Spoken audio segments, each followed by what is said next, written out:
I'm from Red Pheasant First Nation. Do have a guest here with me right now, Wayne Samagnus, former chief of Little Pine First Nation, and he's going to be running for mayor here in North Battleford. Dante, Wayne, how are you? I'm good today. Thank you for inviting me to come and talk. So you're no stranger to politics, FSN and everything. Can you tell us literally what's going on right now? We got the nominations here today. Today we have first first vice chief, the grand chief, and the third vice chief for the Fsin. They just finished doing all the nominations. The nominators were all there, the seconders and the candidates themselves. So now they're getting ready to do the speeches to talk about the issues that they want to bring to the forefront on behalf of all our Indian people in Saskatchewan. Have you ever thrown your name in for FSN before? I haven't run for an FSIN position. I've thought about it quite a few times, but it's a very challenging course to take. It's Saskatchewan First Nations, we're a very diverse people, different races and different political realities in each area. So to try and address all those, you have to be a very accomplished person, a very educated person, and a person willing to travel, and it's hard on the family. So these are big decisions these candidates have made to step forward to want to be leaders for our people. Yeah, it's a bigger stage, I guess. You were the former chief of Little Pine First Nation, and so you understand what it takes to run a community. What do you think's going through their minds when they have to run the whole province, I guess, with the 74 First Nations? I'm not sure. Some of the older people that are running, I've heard them speak before, and I've sat with them at leadership tables, and we all have a basic understanding of the issues that have historically got us to where we are today. Yeah. For the young candidates that are here, I certainly look forward to listening to them talk and listen to their ideas on how we can provide answers for everything that we face as Indian people in Saskatchewan. Awesome. Do you want to tell us a little about you running for mayor of North Battleford? Why you chose to run for mayor of North Battleford? I grew up in North Battleford. I grew up in Little Pine First Nations, and it's really close to North Battleford. I played sports there. I worked there. I do a lot of business there. As a chief of Little Pine, we have land holdings right in North Battleford, on the edge of North Battleford. And certainly as a tribal chief of the Battleford Tribal Council, we have a lot of business there. All the business entities that exist in North Battleford that are First Nations were started by the Battleford Tribal Council. We have Indian Child and Family Services, Treaty 6 Health, we have Treaty 6 Education, we have gaming, we have oil and gas, we have Jackfish Lodge, Gold Eagle Lodge, gas bars, bingo halls, plumbing electric companies, pipeline trenching companies. We are a big business, a big part of the business community in North Battleford. So it's easy to want to help your home community grow in every way that it can. And First Nations and non-First Nations have to learn to work together. We are one community, and if we keep looking at each other as different pieces of that community, there will never be real progress. There will never be a real friendship developed between First Nations and non-First Nations, and we need to take those steps. And where Saskatchewan is as a whole, where Canada is right now in terms of relationships, it's very difficult because for an Indian mayor, I can say things and address issues that a white mayor cannot say because it's just a reality. Truth and reconciliation has really put a stress on a relationship, and you're going to need very strong leadership to address those issues on behalf of the whole community. And I have that strength to do that, and I have the knowledge of the issues to bring them to the forefront and work on them in a real productive way so that we can find some way of having success that we can measure and that we can all be proud of. Awesome. So I had to step away and check the volume there.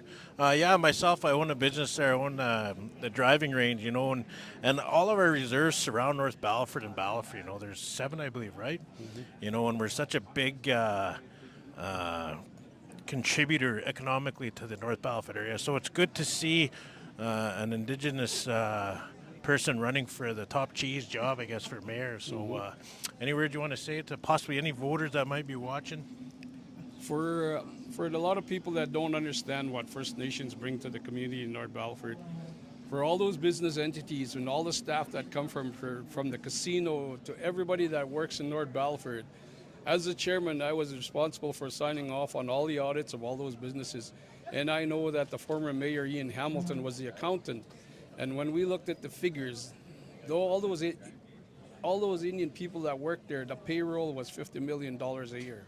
And for all the properties that we own there, the taxes that we pay to the city every year were close to $1 million. Yeah. So those are big numbers. There is no other industry in North Battleford that has that kind of a payroll. And we are a very responsible part of the business community in North Battleford. And everybody has to acknowledge those things. These are realities. These are facts. These are not things that I'm throwing out. They're very easy to check into because they're public documents. So we are a big part of the community, and we need to understand each other and accept each other, and we really need to work together. So I hope to see you all out there on November 13th.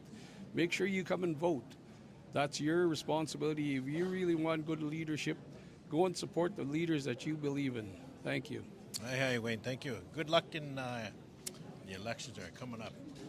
All right, thanks, Wayne.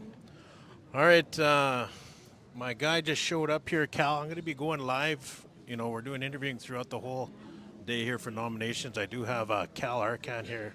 Indian time he showed up. But I want to do a quick interview here. Is he here?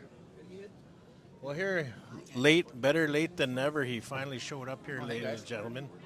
Cal Arkan. How's it going, Nathan? And now we can see The ourselves on hustle the and bustle screen. of the Fsin elections. So how you doing, brother? I'm doing good. Looking sharp as usual. I was trying to figure out how I can match the vibe here of Cal here. Yeah, But, you're doing good. Got the nice shoes. I want to show the shoes. Show the shoes.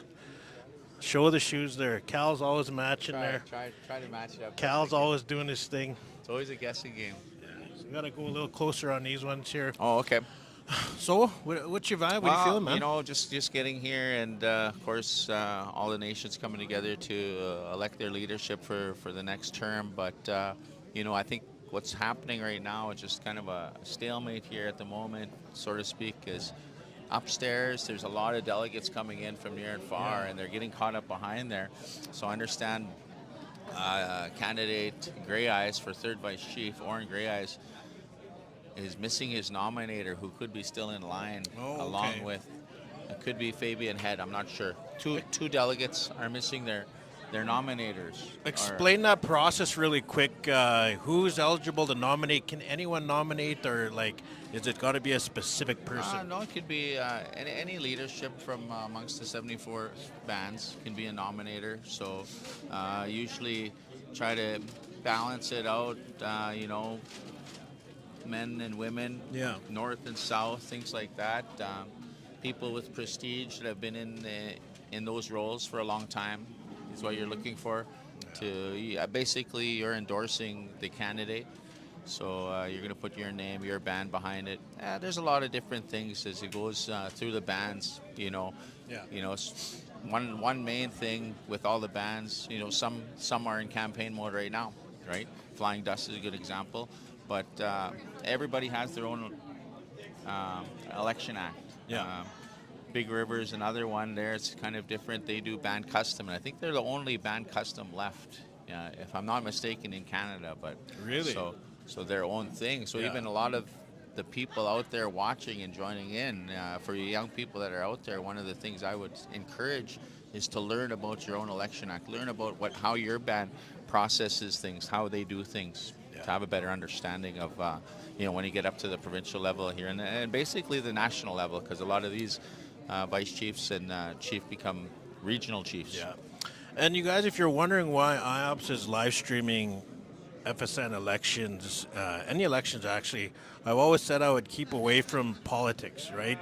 IOPS is not about that. But I started thinking to myself, a lot of people need to see what goes on at these events, you know, the politic and everything. We just kind of want to share that experience a little bit, get the people of the chat with the candidates and whatnot, you know, that's what it's all about. And that's why IOPS is here to I guess, showcase like that. And you said that a lot of younger people that are interested in politics, this is what it's all about. So that's kind of why we want to do that. You know, just to show behind the scenes, I guess. I think for a lot of times, too, you know, growing up, of course, long ago, my dad, Eugene Arkan, was a vice chief. And so I think I learned a lot just from being around him and being around a lot of relatives that, you know, were in leadership. But again, a lot of learned behavior, a lot of different mentality through the generations, and today we see it not only with IAPS, but you know, all platforms, sporting events, conferences, mental wellness, things like that, where everyone's using social media, and so things are getting better in our communities because of it. Yeah. I know, you know, I've been asked to be a part of different band membership meetings to help be a moderator and to get an outside perspective of, you know, not being related to anybody from that particular band, but just going through an agenda, understanding right now the big thing, settlements, how to understand those settlements better. You know, Muskeg Lake's been through one settlement out of I think 5 that we might have, and again, every territory is different, every band's different on who they work with, the lawyers that they work with, ISK, the way they you know, work with our nations, have that better understanding, no matter what facet or level it is or what topic it is. Yeah. Right. Yeah, like I said, you're always seeing behind the scenes, and then live streaming brings it out, and everyone gets to see and follow along and ask those questions, right? Mm-hmm. So I think we're going to do a quick interview here. Going to try to get one of the nominees here, but you guys, we are just going to continuously live stream, so you might see the cameras move. Maybe we can get, you know, a few hiccups here and there. We'll try to get some of the candidates, but also some of the leadership. Could be chief or council. It could be observers. When you come to these things as well, you can go and register just an observer, be a part of the process, and try to understand it better. Bring Carl Kennedy here, Councillor. Carl. Cal can. You want to do this one? I got to check. Hello, what can I How you do doing, for Carl? Nice You to kind meet of gotta hold it up up here. close. How you been, Carl? Good. How's your feeling coming into you know, electing new leadership here at our top Fsin? I'm gonna have to hold on and wait till after the speeches, and Yep. we'll see how the crowd plays it, I guess. You betcha. Yeah. So a lot of times, I mean, all these candidates, no matter which part they're going for, could be chief, vice chiefs, you know, they go out and meet communities. Have a lot of the delegates come out to your community? For the most part, we had some incumbents, and we, of course, us being a small band, we've made our choice in some areas already. So it's up to everybody else, I guess. Yeah. So even that, so, you know, the candidates, they'll come, you guys will hear them out. Yeah. But again, you guys want to hear them here too. Yeah, You want to hear what exactly. their platform is about. It's not just cut and dried all the time. Yeah, and there's room for movement. You betcha. We don't vote till tomorrow, so Yeah. could be a few surprises. Yeah. Which happens once in a while You betcha. in past elections. Yeah. So, like, will you guys meet as a tribal council or anything like that? We usually don't meet like that, and we don't block. Okay. We give our delegates the choice. It's up to them, and that's what it's all about, is a free choice. You bet. And after the dust settles, hopefully everybody comes back together. And You betcha.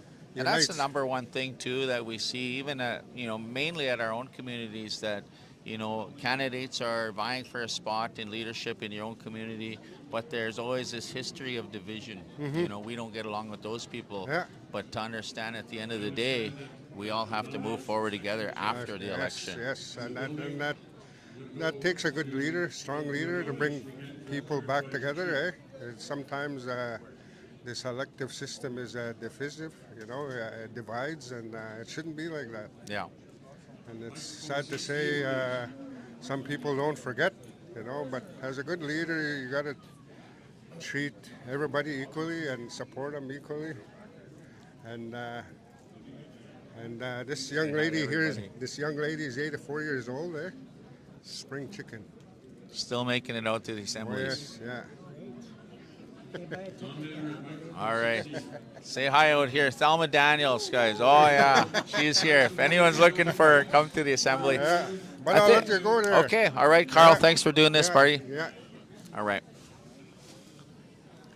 Got one of our candidates here. How you doing? Willis Janvier of it's Clearwater. Clearwater, yeah, good, bro. Good to see you here. Thanks for having me on here. And you know, it's a little close call this morning, but here we are. We're good to go. Yeah. I think now they're just getting their candidates organized. I think what was happening, there's a little backup with people registering, things like that, and they've been missing some of their. Tell us a little insight there, Willis. You know, a new guy coming in. You know, I know you're working on your social degree, almost completed it here. And what motivated you to take this step to be a leader here in Fsin? You know, a lot of the work I've been doing over the past 4 years, language revitalization, and as I travel and meet with elders, and they want to push that. They want to bring that back to our people. Language as, you know, it's part of the spirit and intent of our treaties. Back in the day when they signed treaties, they did it in our languages. And we got to go back to that to have some direction of who we are and to strengthen our identity as First Nations people. I think one of the things, and you nailed it right there, is understanding who we are and where we came from. How has it been for you being a language keeper yourself? You're fluent in Dene, but also been learning some of the Cree ways. You know, you've been master of ceremonies at other events, including some powwows now. How important is that moving forward to understanding the language, understanding the culture, and understanding where we came from? Yeah, you know, there's this idea that if you learn English, it's going to take you farther in education, because a lot of elders, they talk about education as, you know, and I agree with them. But I've been able to do university as a first language Dene speaker, right? So the idea is we got to get away from that. And then also, you know, I've been able to do a couple of round dances and one powwow and you know, learning protocol as a Cree and in university, I had to try to pick up Cree wherever I can and listen, right? So we got to respect each other, I believe, as, you know, so many different nations here in Saskatchewan. Each one is unique with their own protocol, and how can we teach that to the young people as they look around here? And a lot of leadership is the older generation. So we got to make that transition, I believe, so that young people we can connect to them and you know, uplift them to lead the way one day. It's a big movement, and you know, even watching yourself as you progressed. You know, I've traveled out to some of the northern regions, La Loche in particularly, to come and share some of the songs, some of the dance. But I know, and talking to a lot of the Dene people as well, you have your own drums. A lot of places, sacred places that you guys are just learning about. You know, how important is that to revitalize the culture in the Dene nations? You know, for myself especially, I come from the west side, and in the far north they have the drums and the stories, and in my area, a lot of Catholics, so we lost that. You know, we have language, but we lost the culture part, and the drum actually come back to me, you know, earlier this year. It was gifted to me, and I've been able to travel around and join drum groups. You know, they don't say, no, you can't. Yeah. Very welcoming. You betcha. And we got to be able to do that. And now I've learned on this political journey here, there's a divide. You know, the drum, there's no ousting people when it comes to ceremony and drum. Why do we do it in these spaces? So someone can get ahead. You bet. I don't believe in that. And, you know, but that's, I believe it's not just Dene people, it's all of us, right? And, you betcha. Definitely. We got to continue that. Yeah, I know, like, even for my part, you know, I've grown up since I was 10 years old of learning about culture, learning about, you know, being part of the powwow circle, following the Red Road that way. And it's interesting because even on my grandmother's side, she was Christian. And so there is a division out there. I don't know if it's quite a division. In some areas, it's okay where we accept both the Christianity as well as the cultural, and that's where I'm at. You know, some of my family, it's okay. We always say it's the same creator, but yeah, it comes down to respect, right? Dene Begesseretli, it means to respect people, right? It's in our inherent laws and our rights. They speak about it. We respect one another. You know, we haven't. I've worked with you many events that don't disrespect you. We gotta show that to people, right? Coming from that social background, you know, what do you think? Do you think it's a positive thing bringing in these cultural attributes? You know, culture in healing, I do believe it. Land-based healing, I believe it's something we can do. You know, for myself, I've been sober now. 10 years ago today, I was in a treatment center. I've been sober since 2015. You know, that's nothing. I share that story everywhere. I'm not afraid to to share that through social media. But if you think about it, it's not the alcohol or the drugs; it's the intergenerational trauma, and we gotta get that back and heal it. What does it mean? You know, so we gotta work together. And how can we help? You know, this young boy. Get language in him or give him Definitely. another way so they have that identity. Well, thank you for this, Willis. We look forward to hearing more from you. Obviously, you must be getting set here. You're going to be getting nominated here right away. Yeah, and I believe you're nominated. already. Who's your nominator? I actually had a little scare, but we got one. We're good to go. You know, thank you everybody on social media world. I've been, you know, whatever happens tomorrow, I'm going to continue to do this either way. So I appreciate all the support on social media. Good luck today and tomorrow. See how bro. she makes out. Willis Janvier, electoral for the third thanks, vice Willis. chief seat there, Willis. Yeah, got the people messaging me. Everything sounds good. Interviews are going good. People are happy. We're doing this. So, hey, we're looking forward to live streaming. They're doing the nomination still right now. I think they're doing the first one right now, eh? Sounds like they opened it up here for chief as well. Yeah. Looks like Tammy Cook's here, sitting here, longtime chief. And then I mentioned, and you know, she's nominating Bobby again, the incumbent here.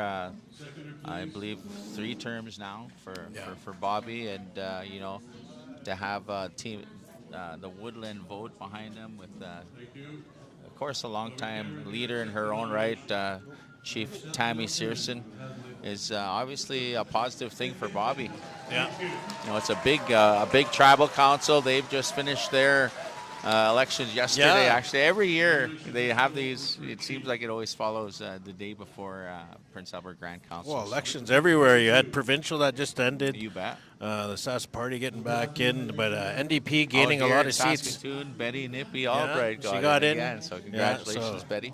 So a lot of elections everywhere, especially like our town there. We got mayors, all that going on. You bet. Elections everywhere. Everyone's campaigning. You see signs everywhere. You know, we're just One of the things too we notice here with, especially in Saskatchewan, is, and it's over the course of, I'd say, the last couple decades, but the last decade for sure, a lot of women in leadership, and it's nice to see a lot of female chiefs, you know, and a lot of female headmen. So it's really nice to see, you know, a lot of times when we talk about the cultural people that we are, coming from matriarchal societies, you know, originally, and getting away from that, following a lot of the colonial ways, but now coming full circle and coming back and empowering our women to help take care of our home fires. our bro here. He's just trying to run through our stream here. You want to get in for a quick interview or what? Yeah, but hey, you guys, we are like still live. We're going to continuously live, so you might see us grab somebody to interview here really quick. It's just how it's going to go. Yeah. We are going to be raw live. That's what I love about live, man. It's just you never know. So Yeah, well, you know, right now it's everybody's here. Everybody's in the room. All the leadership. Some of them are, of course, stuck in that line upstairs. And hello. where are you from? You want to? Blancpain Urban Councillor. Yeah. Oh, right Well, on. stop You want here. to say We'll hi get to it. everybody at home? Hi, Clarice Lecoq for Peter Blancpain Cree Nation Urban Councillor. Hey, hey. She's got fans. She's got fans. So, how are things going for your band here? Everybody got here safely? Yeah, Obviously. everybody got here safely. Okay. A lot of voters for Peter Blancpain Cree Nation. Okay. How many voters do you guys have? I think we have about 75. Okay. All right. So that's everybody, all our delegates are mostly here today. So they're just registering now. Well, that's a lot of delegates that it you guys is, bring yeah. forward. So I just heard Tammy Cook Searson. She's part of that. Yes, no, Yeah. she's from Laurent. Oh, Lac Orange Lac Indian band. Orange Okay. Indian band. So I wonder how many they have. Probably the same amount. Yeah. So I'd that's say about 100, 66 to 150 75. votes right there. Yes, both bands, and I don't know about Montreal Lake. So do you guys sit in a caucus meeting and you hear out some of the candidates? Yes, yeah. Okay. So we're gonna check it out. Right on. Well, Okay. welcome to Saskatoon. Okay, and thank you. hopefully enjoy your time and Have a good day. do a good job in Thanks. picking our leaders. Thank you. Yeah. All right. All right. Thank you. Yep. There you guys go. That's what I mean. We're just. Yeah, right on. It's going to be a lot of people walking by. Lots of people here. Chief, Here. Chief Tape-a-Tad, We Evan got the chief Tape-a-Tad. here. Hey guys, how's it going? Good, good, good. Good to see you. So, how's everything here? Introduce yourself first. My name. Good afternoon, everybody. Just go. It's good. Our Kitayak. You got to be for our Kitayak, right? No, it's good. Chief Evan Tape-a-Tad, Kakwistow First Station. We're just here with all the hustle and bustle. Every 3 years we get here, come here, and if it's anxiety, it's all that stuff. But good candidates this year, and looking forward to the results tomorrow. First question I want to ask you: who are you voting for? I'm going to vote for whoever wins. Hey, there you go. There you go. How many votes do you guys have? So our First Nation has 15 votes. It all goes on population. Bigger population you have, the more votes you have. So we have 15. Our chief and 4 councillors vote, as well as we have 10 members of our First Nation that live in the Saskatoon area that come and vote tomorrow. Awesome. What's the biggest voting population reserve? I guess would it be La Ronge. Well, I think I don't want to get into the politics of FSI and hockey, but La Ronge, TBC and La Ronge, they got the big numbers. They have a lot of voters, and they kind of say in FSIN, if you win the North, you win FSIN, and it's kind of like AFN. If you win BC, you win AFN, right? Because there's 200 and some votes in BC for AFN, so that's kind of how it goes here. So the North has a lot of votes. Awesome. And this is why, like I said, we're going live. You get to hear firsthand, especially from the Chiefs. You know, that's something, that knowledge that a lot of us, I guess, normal people, I guess you can say, that are not into politics don't understand. Like, how does that all work? I never knew about it. First time I ever heard about that, if you win BC, you win AFN. And now hearing the North, you win. You know, you might win this. So. And the thing is, you got to make sure that they come out and vote, though. You can campaign everywhere and anywhere, but if they don't come out and vote, you're not going to get that support, right? This last AFN, a lot of BC votes didn't show up, so the people that were campaigning in BC didn't end up winning, and that's just kind of how it goes, right? Yeah. So, yeah. One thing, Chief, I just want a little off topic, but certainly affects all of our communities out here in Saskatchewan and probably across the nations is, methamphetamines. I know in Kakwistow you guys are taking it head on. We just opened up your new facility. Tell us a little bit about that. Yeah, so on Kakwistow, in conjunction with Yorkton Tribal Council, we got 10 beds in a detox center right now. And one of the problems we hear out there in Saskatchewan is we have a lot of people that want to get off the drugs, but we have no place to go. And in our area, there's 4 First Nations in the greater vicinity, as well as probably 12 and go about an hour out. So we decided we got to do something about it because crystal meth, fentanyl, it's $3 a hit. Yeah. Everybody has $3, right? Yeah. And once it grabs that person's soul, it has it, right? So right now we got 10 beds that are full on Kakwistow. We opened up about a month ago, and we're still fighting it though. We just closed down 2 homes the other day for drug selling and harboring drug dealers, and we closed down our home for partying. So we always go to those people and say, okay, we're going to shut down this home, but how do we help you? You bet. How do we help? We don't want to just kick you out and put you on the street. Yeah. And that's kind of the difficult part, is going to these people that are really, so far in the last 4 months, we've had 3 people complete detox, complete treatment center, 28 days or over. So we're kind of getting where we need to get to, but it's such a big bad fight against this drug, and $3 a hit, man. It's hard fighting against that. And what we're trying to do is keeping it out of our schools, because every high school kid has $3. You bet. And we're trying to combat that in a good way. So. One last question there, Chief. Just the same topic, but you got involved, the tribal council. You also had some of the rural municipalities get involved. How did that work? And in terms of like the detox center? Yeah. Yeah, so one of the things we can't do in Canada is we can't be exclusive to certain people. We can't just say this is only for First Nations. We got to go out there and ensure that the people of Esterhazy, the people of Melville, Broadview, Whitewood, the surrounding non-Indigenous communities can come there as well. Because, when they have hospitals, we want to ensure that reciprocity is there, right? We don't want them to say, that's only just for us. And so on Kakwistow, we would be no better if we just said to everyone else, no, it's only for our people. We want to make sure that it's for everybody, because at the end of the day, we're trying to make a better Kakwistow. And a better Saskatchewan is a better Kakwistow. A better Saskatchewan is a better Canada, and that's the goal for us on Kakwistow. So. Well, it's good to see you, Chief. It's good to see you as well. We'll talk again, and thanks for being here, and thanks for... Awesome, bro. You guys, I told this guy at Canadian Natives, you guys are doing a good thing, getting this out there, getting people on the microphone. It's just the ones, we got to find those ones that aren't so comfortable behind a microphone. You bet. Because they got good stories. But you bet. Us guys that are really good. Exactly. Exactly. All facets of life. Yeah. Anyways. Non-First Nations. All right, Good Chief. job, guys. Thank you. All right, thanks. There Chief you guys Evan go. Yeah. Tapetat from the Kakawishta. Such an awesome, work that they're doing health-wise. Not only bringing in their own band, their own people, but bringing in the non-First Nations Yeah. community. And I was there as part of their opening ceremonies for their facility, and all these non-First Nations people, they're part of it, and Yeah. they're happy to be part of it. They were engaged, and Tribal Council was there. It wasn't only Kakawishta, because obviously with methamphetamines, it's everybody working together to try and make a better world for our young people. I got injured up. I think they're doing the nominations right now, the speeches right now. So we're gonna take this camera. Like I said, no shutting it off. We're just gonna go. So actually, Cal will follow you. I'm gonna grab this. Okay, you betcha. We're just going to get a little better view here from our candidate. And right here we have one of my relatives that is running here, actually running with, you got to be this way so you can. Okay, we're going to try to get as close as we can here. All right, we're going to get the camera going first here.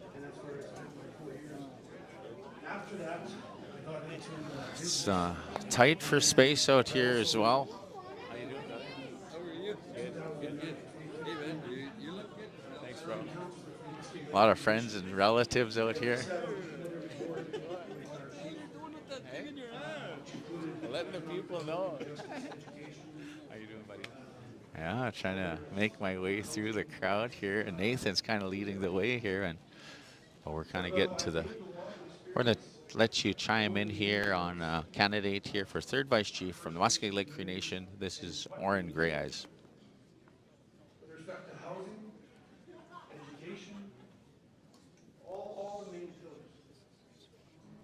For instance, like our education, probably mentioned it in a number of meetings that I went to, and I've spoken with some of our First Nation leaders, is that it's been capped since 1992.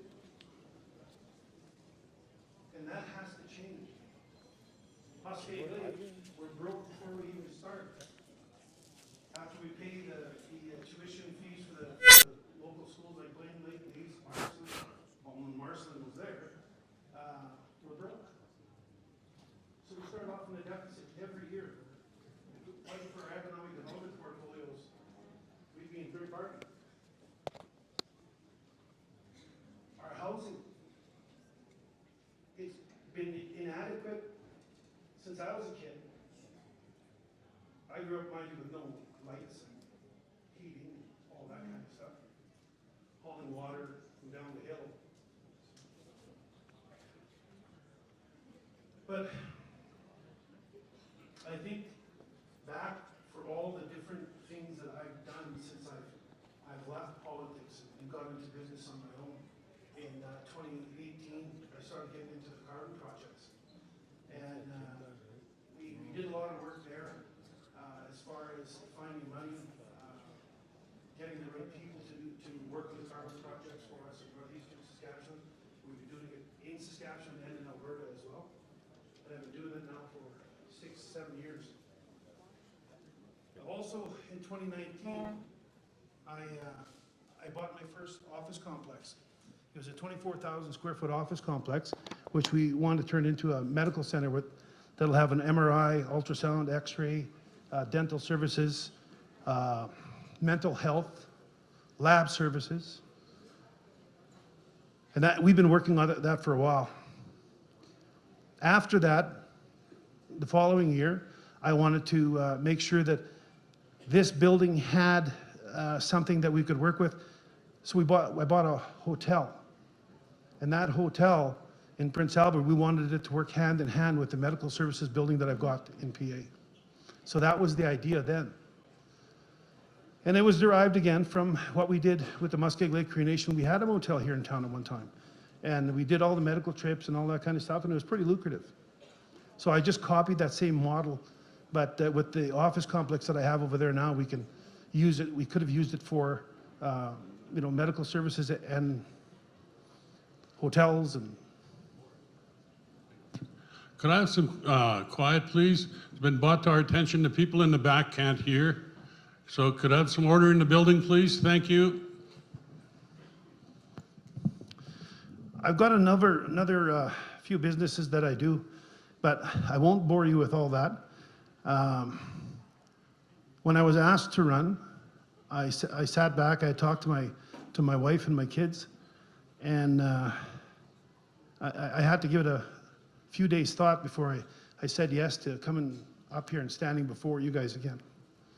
But I'm here, so obviously I said yes.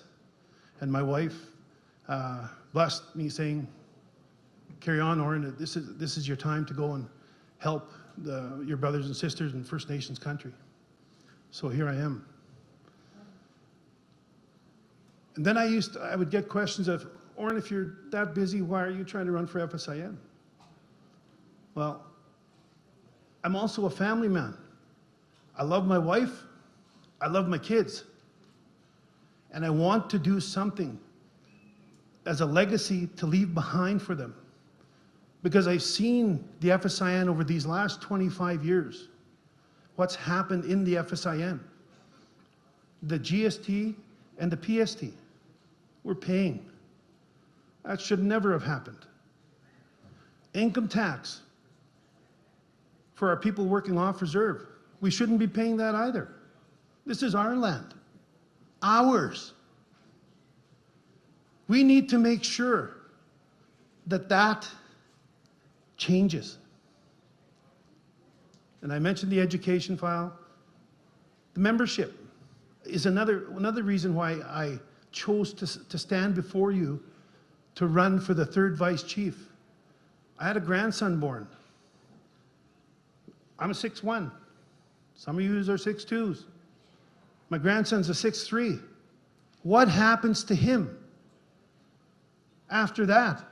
Are you telling me my grandson's not going to be treaty anymore? Is that what they're trying to tell me? You know what they can do with that? Because that's not happening. Not on my watch. I'm here because I care. I'm here to change the way we think, our strategies. We need strategies. If we don't have a strategy moving forward, we're just going to keep running into the same thing that we're dealing with government right now on a daily basis.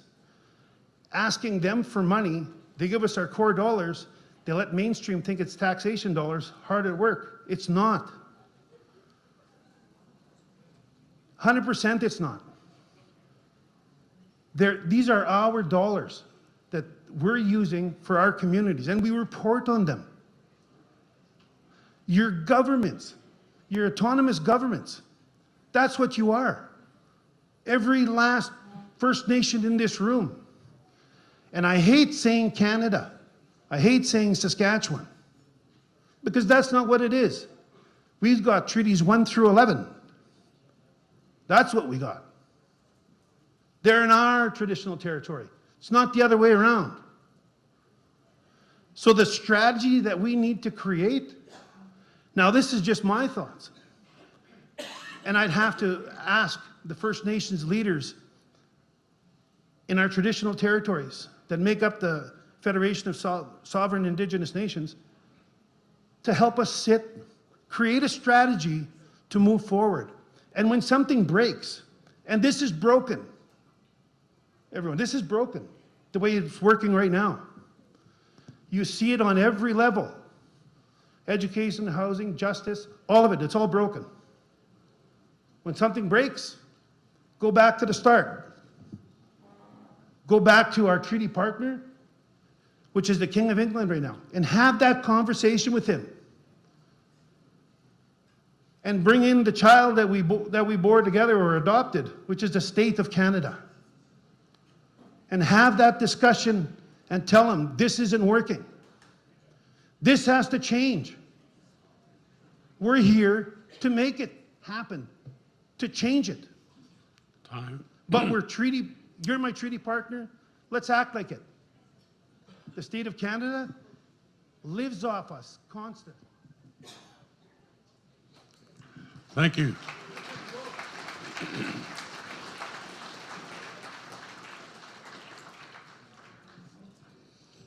Thank you. Our next speaker is the candidate Reginald Belrose. I ask the nominator for his. Go ahead. Yeah, for your 5 minutes. 5 minutes. Hello. Good afternoon. I stand before you here today supporting Reg Belrose as third vice chief of the FSI. The reason for that, I knew Reg Belrose for probably 35 years, 40 years since we were kids. Right through school, adulthood, he's one person that would support you however he could. He'd look out for you. When we were kids, people talked about good hockey players. I don't like to say it, but Reg Belrose was one of those good hockey players that people don't realize. His leadership in his community for 17 years shows his commitment. When I become chief, when I was a councillor, and Reg Belrose was in his role as chief in his nation, you'd hear those hard topics come up. Those topics where everyone goes quiet and don't want to address them. But I seen Reg Belrose sitting in there speaking to those, telling people his thoughts. He'd tell them, you may not like to hear what I have to say, but I'm going to say it to you. And that's why I support Reg Belrose. He's committed. He works hard. Reg Belrose is a good man, and I know he'll make a difference in FSIN. The other thing I want to say here might be off topic, but this is hard times when we have elections with our First Nations. We're all working for the same thing for our people. No matter the results of what happens after tomorrow, the same people are going to be working, except that we should not have hard feelings amongst ourselves. The fight is out there. We have to always work together as First Nation people.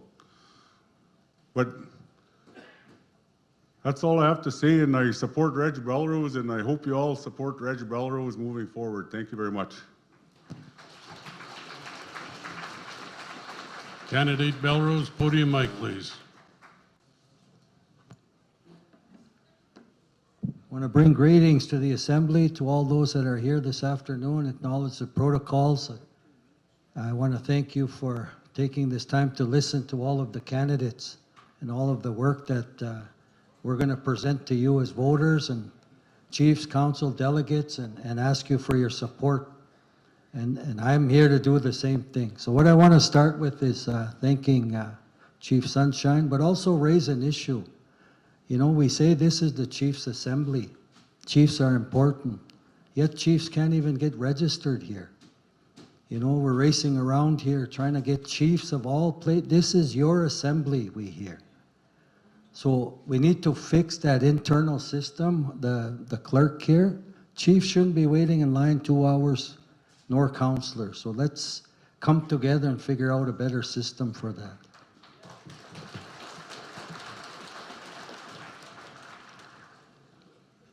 I want to share a few items for you to consider for myself tomorrow.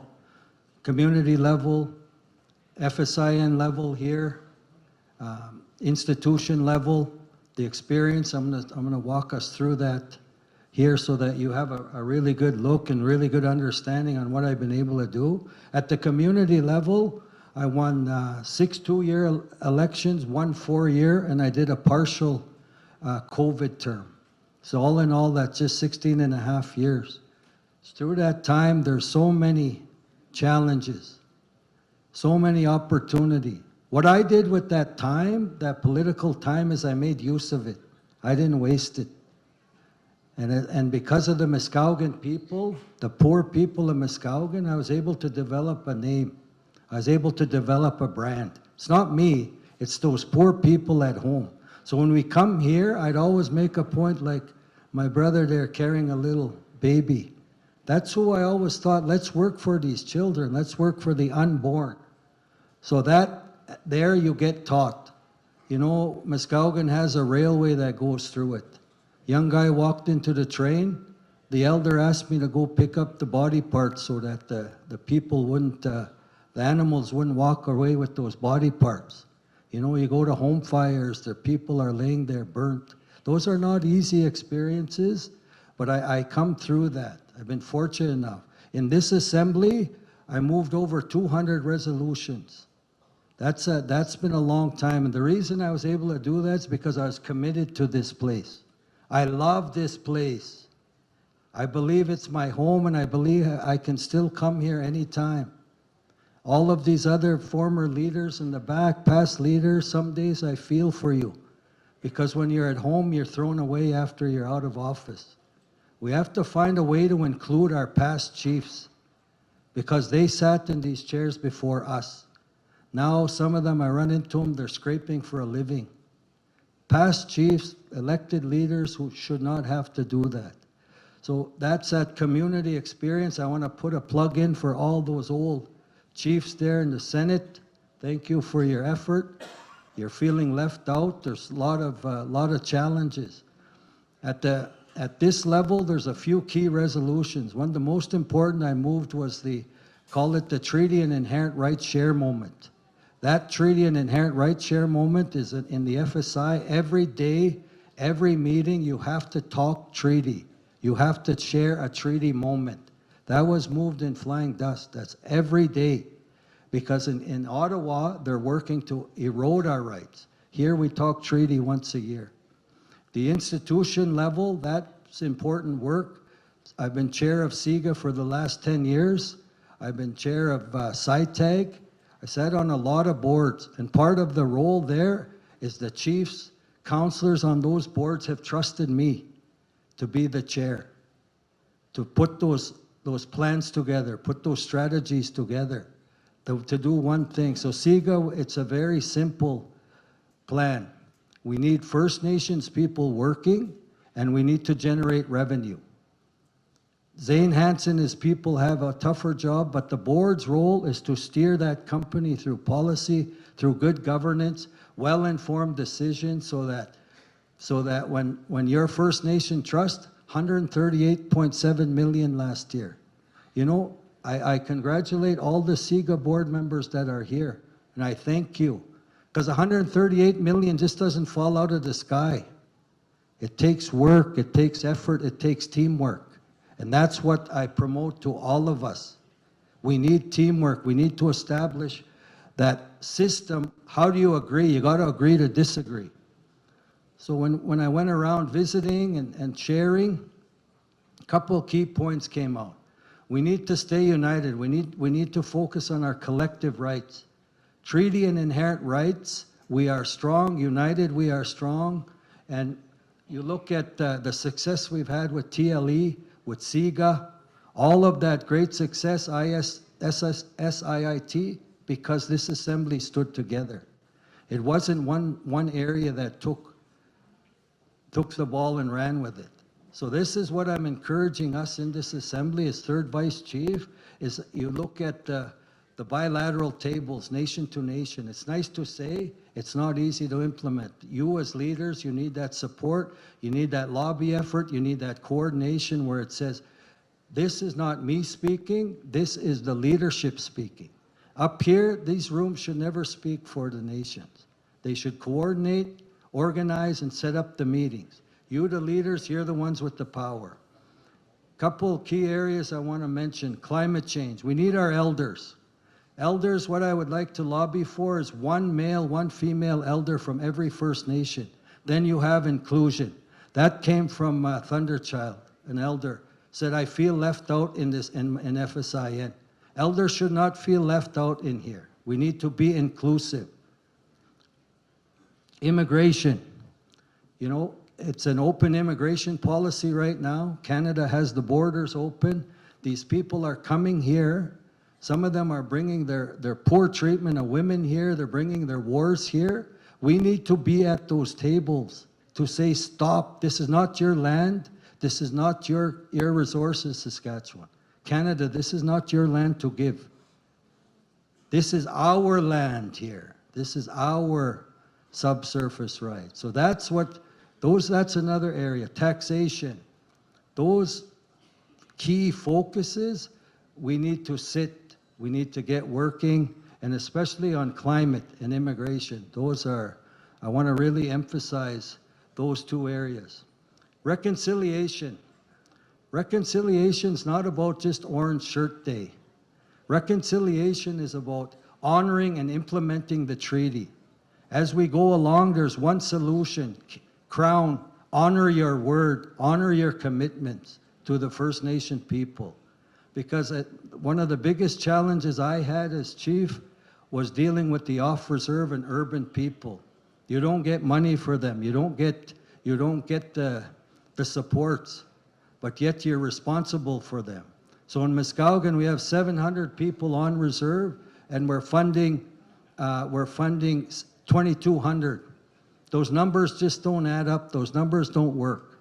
So that's another area, but it's honoring the treaty, implementing the treaty, full funding to First Nations, not to Saskatchewan through the transfer payments.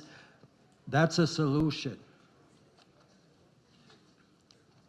The special interlocutor for missing and murdered and unmarked graves, that just came out. There's 48 recommendations. That needs to be really focused. The school is still standing in Muskowgon. The reason we did that is out of sight, out of mind.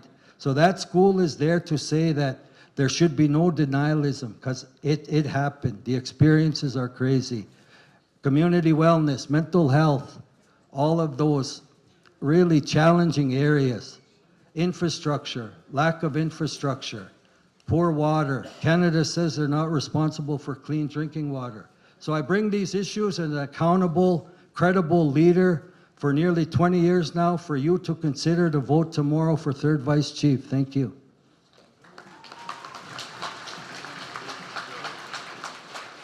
Thank you very much, candidate Belrose. Thank you.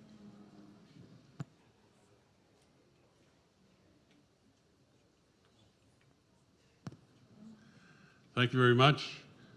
Before I go to the next speaker, if we must visit, let's do the visiting outside.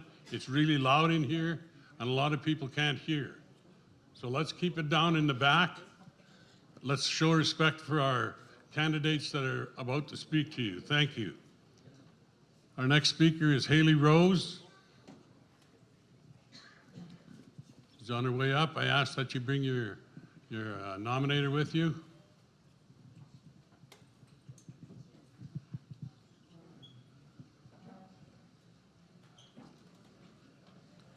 While I've got the chance, while she's on her way up, I've been given a notice for IGR, Indian Gaming Regulators. All chiefs are welcome to our annual General Assembly meeting, membership meeting tonight, 5 o'clock, October 30th, 2024, at the Ramada Hotel on Ottawa Drive in Saskatoon. One delegate from each First Nation, and you will be paid $250. So I ask the chiefs or their designate to attend that AGR meeting tonight. Nominator, please, podium mic. Okay, Chief Cheryl Kapisat from Usman First Nations. I nominated Haley Rose for third vice chief. I met Haley Rose in at an Fsin assembly, and she really caught my eye. She's young. Yes, she's a young, strong woman. She's got a good work ethic. I got to know her through meetings, and she's very vocal. She's there for the women. She is very active, and I'm very proud to have met her, and she's shown great true leadership in her endeavors that she's been in meetings, and she's always there for the youth. She's there for women when when the missing and murdered Indigenous women's meetings happen. She's always there to support the actual walks, and she's like I said, she's very, very vocal, and so I am a proud chief to have nominated her for this position. So tomorrow, make your vote count. Thank you. Kinanaskum Nawao.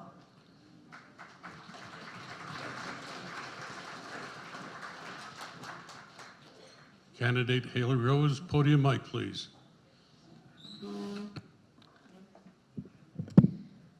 Nitsi waganak hegwani waguma gantik kita tamska tinawao. Kisay mantu mamotawinan nanaskumon. My friends and relatives, I greet you all today. My name is Haley Rose, and I come to you from Mosquito Grizzly Bear's Head, Lean Man, and Red Pheasant Cree Nation. I'm a proud member of both of those nations. I was given an Indian name of White Eagle Woman, Wapikihu, and my Nakota name is White Buffalo Calf Woman. That's who I am. That's how I identify in this world. And that is how Creator knows me. That is how He sees me, as that human and no more. I want to acknowledge Creator, and I want to give thanks to my nominator, Chief Cheryl Kapesawat, a strong woman chief. And I also want to say thank you to my seconder, Chief Leanne Keeler. Thank you so much for believing in our woman in strong leadership. It's time. The time is now for a new generation of leadership.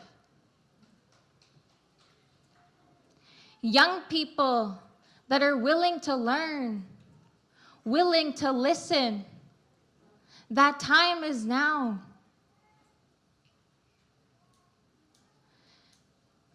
Enough is enough.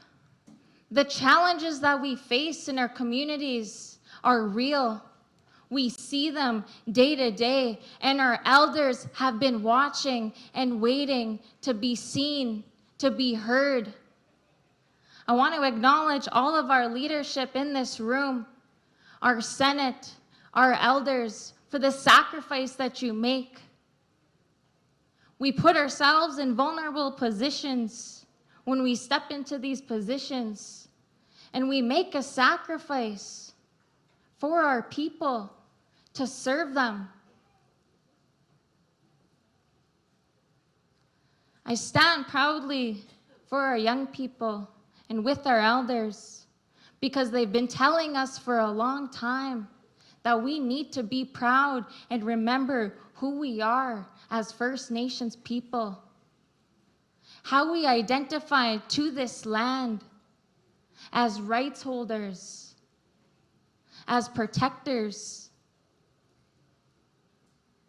A great leader, Sitting Bull, he once said, "Let us put our minds together for the future of our children and see what life we can make for them." I share that same belief because I've seen the issues that we've gone through as First Nations people.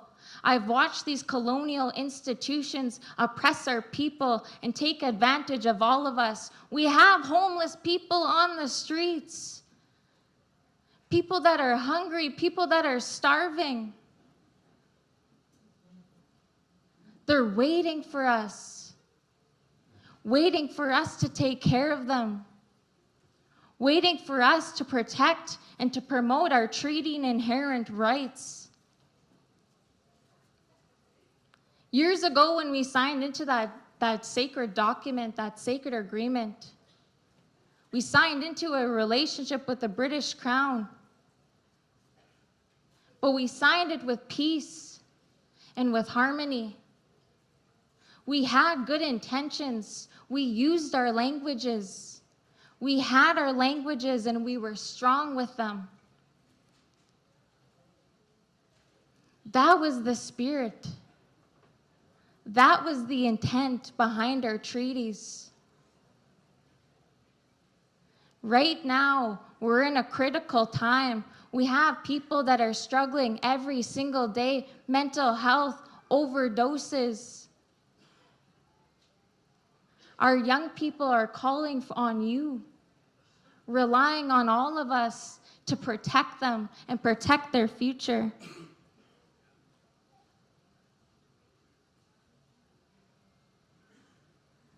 They need opportunity.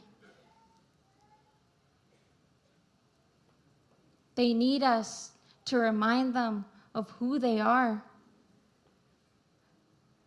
of where they come from.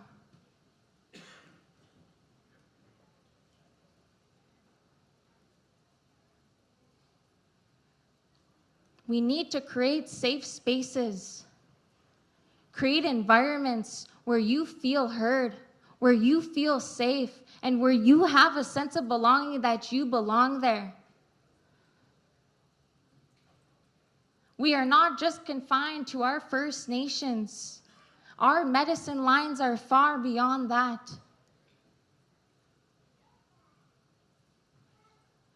When we understand our connection, not only to our First Nations, but we understand our connection to the land, to the earth, to Mother Earth,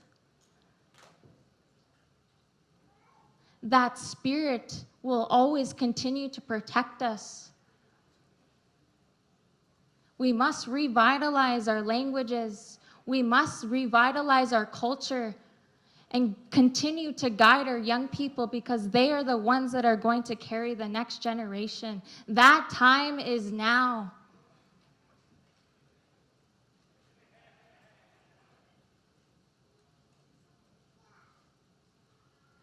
I believe that if we continue to live by our teachings of love, of truth, of humility, and live with integrity, that we will be guided towards a future that we all believe in, that we can fully exercise and protect and promote our treaty and inherent rights, not just federally, but with the British Crown. But we must come together again. We must put our minds together and be willing to do that work for each other and for our nations. My role as third vice chief is to listen and to remember the ones that guided us for a long time. Our ancestors, our leaders, our senators, our mothers.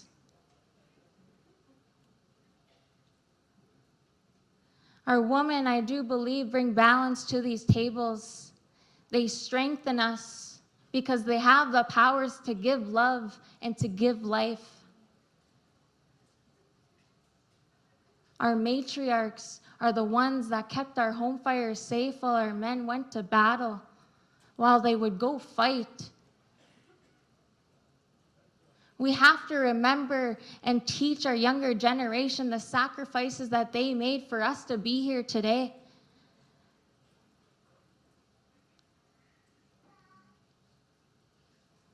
What we went through wasn't easy. The things that are happening in our nation are not easy.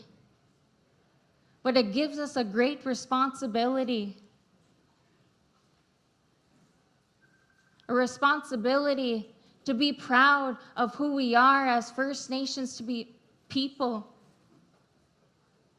to uplift our young people, to uplift our elders and our senators. Together, we will do that.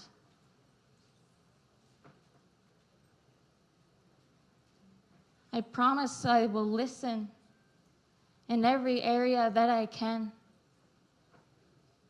I've been here, I've done the work, and I believe that we're all on a journey. We're all on our own journeys.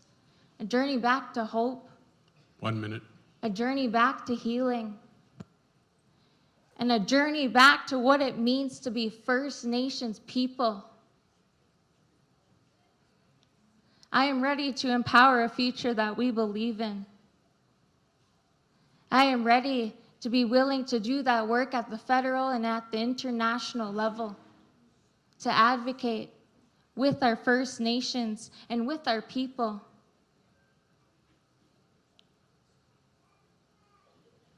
Let's do this work together.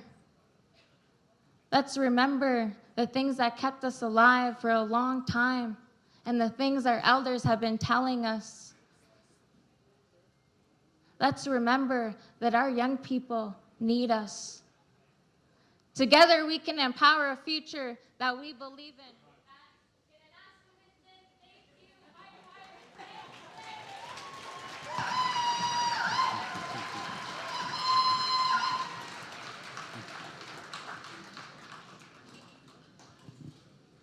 Thank you. Yeah. Thank you very much. Our next candidate is Willis Janvier and his nominator. Willis, podium mic, please.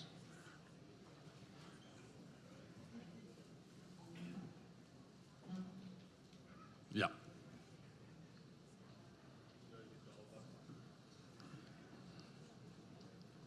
Oh yeah, I see it.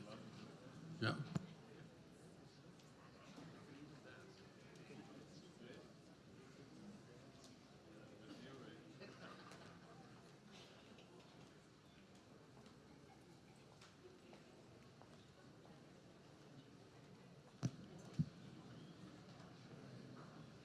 Podium mic, please, for 5 minutes.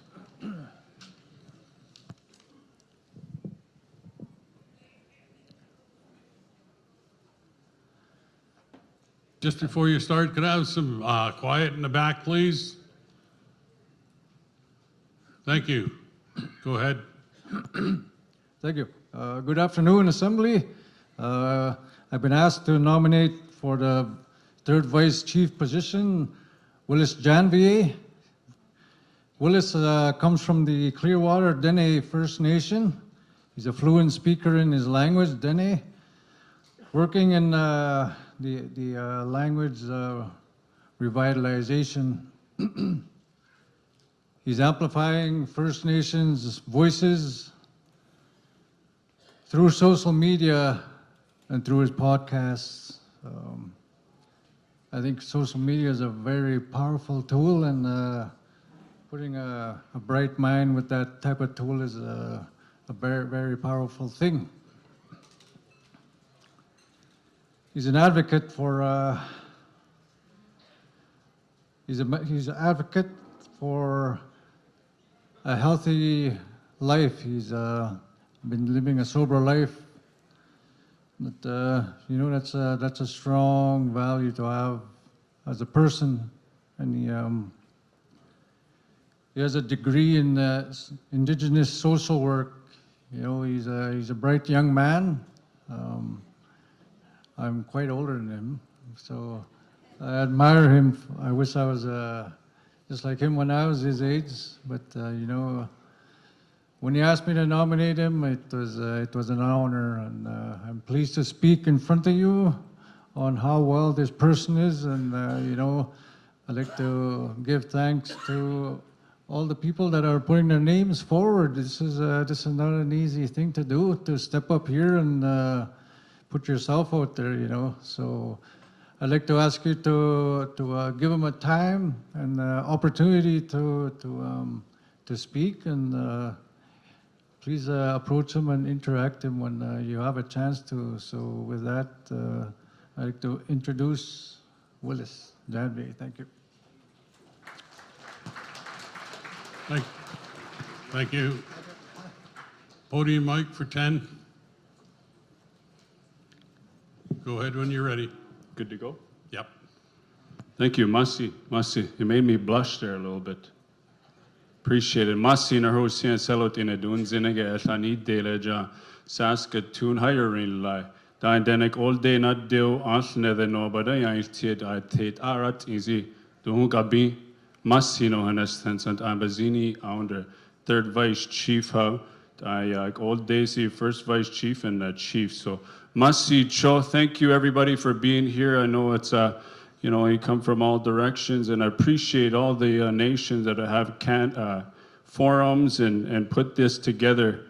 Milton for all the work, and the elders for lifting the pipe here this morning, and for everyone that made it here safe. You know, it's been an interesting journey here this past month. I've been on the road since May, and as a content creator, social media influencer, and motivational speaker, it hasn't stopped.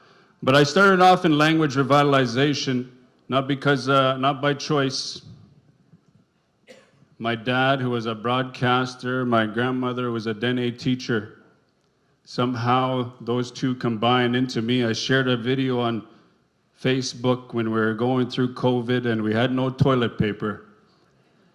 Everyone was wanting some China lily. But I kept going. You see, I shared one video and then I was encouraged. The Dene language was being shared, and 4 years later, I reach a couple 100,000 people a month, and I continue going. And that's something to be proud of. Every time I wanted to quit, you see, I worked in the oil industry for 14 years. I operated equipment. I'm back and forth to Fort McMurray. So I understand that lifestyle of living shift work and missing birthdays and kids growing up without you present. And I continue every time I'm getting tired of noodles because student funding is very low to be living in the city. Any students out there, you're going to understand that you're trying to get every bursary you can just to survive. Education is an inherent right, our treaty rights. Those are some of the things that we got to continue to fight for. But every time I wanted to quit, I would get an email or a message from a residential school survivor. Thank you for your podcast. I went to this school. I'm trying to find my language. A child in foster care. Thank you for your language. I'm trying to find who I am. So this journey is not by choice. The work that I've been doing, I've already been doing this for the people. All these events that I've attended, I've met many people from all directions, all walks of life. Elders share their knowledge and wisdom with me. That's what language and culture has done for me. I'm a fluent Dene speaker. That's why when we built this platform together, we wanted that to be the #1 thing. Because I've heard the stories of how we've gone through the atrocities of colonialism. And we cannot rob young people. We can talk about it here today, but we cannot rob the young people of what we were robbed of. That's why I can't stop. That's why I got to keep going. For the young people so they can have identity and strength in who we are. We must work together. A lot of elders I've met have passed on and slowly losing a generation. I know this because I've been doing the work for the past 4 years, no program dollars. This is just what's needed. I thought to myself, if I can create something and help people alone, what can I do with an organization? That's why I decided to run. Through this program, I've been able to talk about mental health. 10 years ago today, I was in a treatment center. I never thought I'd be putting my name forward for a third vice chief. Mental health is something we talk about. A lot of the people, we know the issues. Drugs, alcohol, but that's only the solution to the problem. We got to come together and have these conversations where we're able to discuss intergenerational trauma that has been passed on. It's time we come together and heal for the young people. I used to think that all these leaders, they just say this just to say it, until I got put into this position long before this. The young people, I'm able to reach them as I go and travel and share my story about struggle, grief, and loss. A young boy in an MLTC area, you know, talking about waking up in the middle of the night and Ernest Monias is partying and blaring. And he said, me too. That's why I do this. That's why I share the story the way that I do. Not to put anybody down, but we understand what we already go through, but we're afraid to have that conversation. That's why I put my name in here, and I thought I can amplify their voices if you allow me to tomorrow. I can be that voice for those young people that might be afraid to be in these spaces. I hosted the Treaty 1 to 11 gathering, the Youth Day. Some of you may have seen me there, and the young people, they want to be in these spaces because they don't understand, they don't know what happens. So we must bring them in here and teach them. I see a lot of older people, the older generation. You see, he said I'm young, but I'm not that young. I'm not old, but I'm not young either. But the transition, when is the transition going to happen?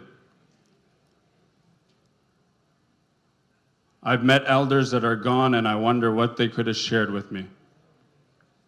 So the older generation of leaders, there can be young people you can lift up and teach them along this way. Maybe you see the leadership qualities in them. That's the spirit and intent of our treaties and who we are as First Nations people. Fsin website says you honor the spirit and intent of our treaty. It's in our languages and our culture. We got to work together to bring that back. When I first started this journey, on Declaration Day, I was told that you're doing this to get power. For the past 4 years, have you seen me trying to get power? Now, this is from an older generation. What do you think the young people without a voice that I have, are going to feel? Think about that. The division that I have seen being in this process, we can no longer be divided and make decisions on behalf of young people and then expect them to do well. Think about it. We must come together, unite as First Nations people. We come from all walks of life, all cultures, different protocols. I've heard them. I've been able to MC powwows and round dances, and the transition must happen now. The next 7 generations, that was our slogan. It starts today because that's what I believe in. If we continue on this journey of not allowing the young people to be in these spaces, who's going to lead the way? So tomorrow, I humbly ask for your vote. Willis Janvier, 3rd Vice Chief, the Federation of Sovereign Indigenous Nations. Doen zinnige no bathi gendana halya iltie sineza. Say ya tiet au. Now do it Eolisi can work for the people to move forward together. That is what I'm about. I want to continue helping people in any capacity that I can and amplify their voices, because that's what we need. To amplify our voices, to fight for our inherent rights, our language, our cultures, who we are as First Nations people. Our treaty rights, the education, the post-secondary students. Keep going. If you think about quitting, don't quit. We must encourage one another. Masicho, hi nananaskaman, absisne hewe went too. I tried to learn Cree, but they wouldn't let me shack up in their communities. But I want to thank you guys. Tomorrow, Willis Janvier, 3rd Vice Chief of the FSIN. Hi, Masicho.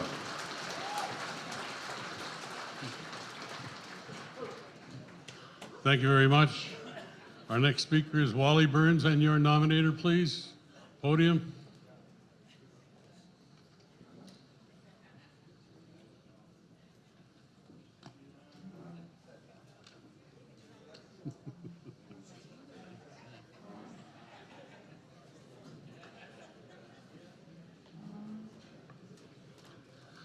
Podium mic, get 5 minutes.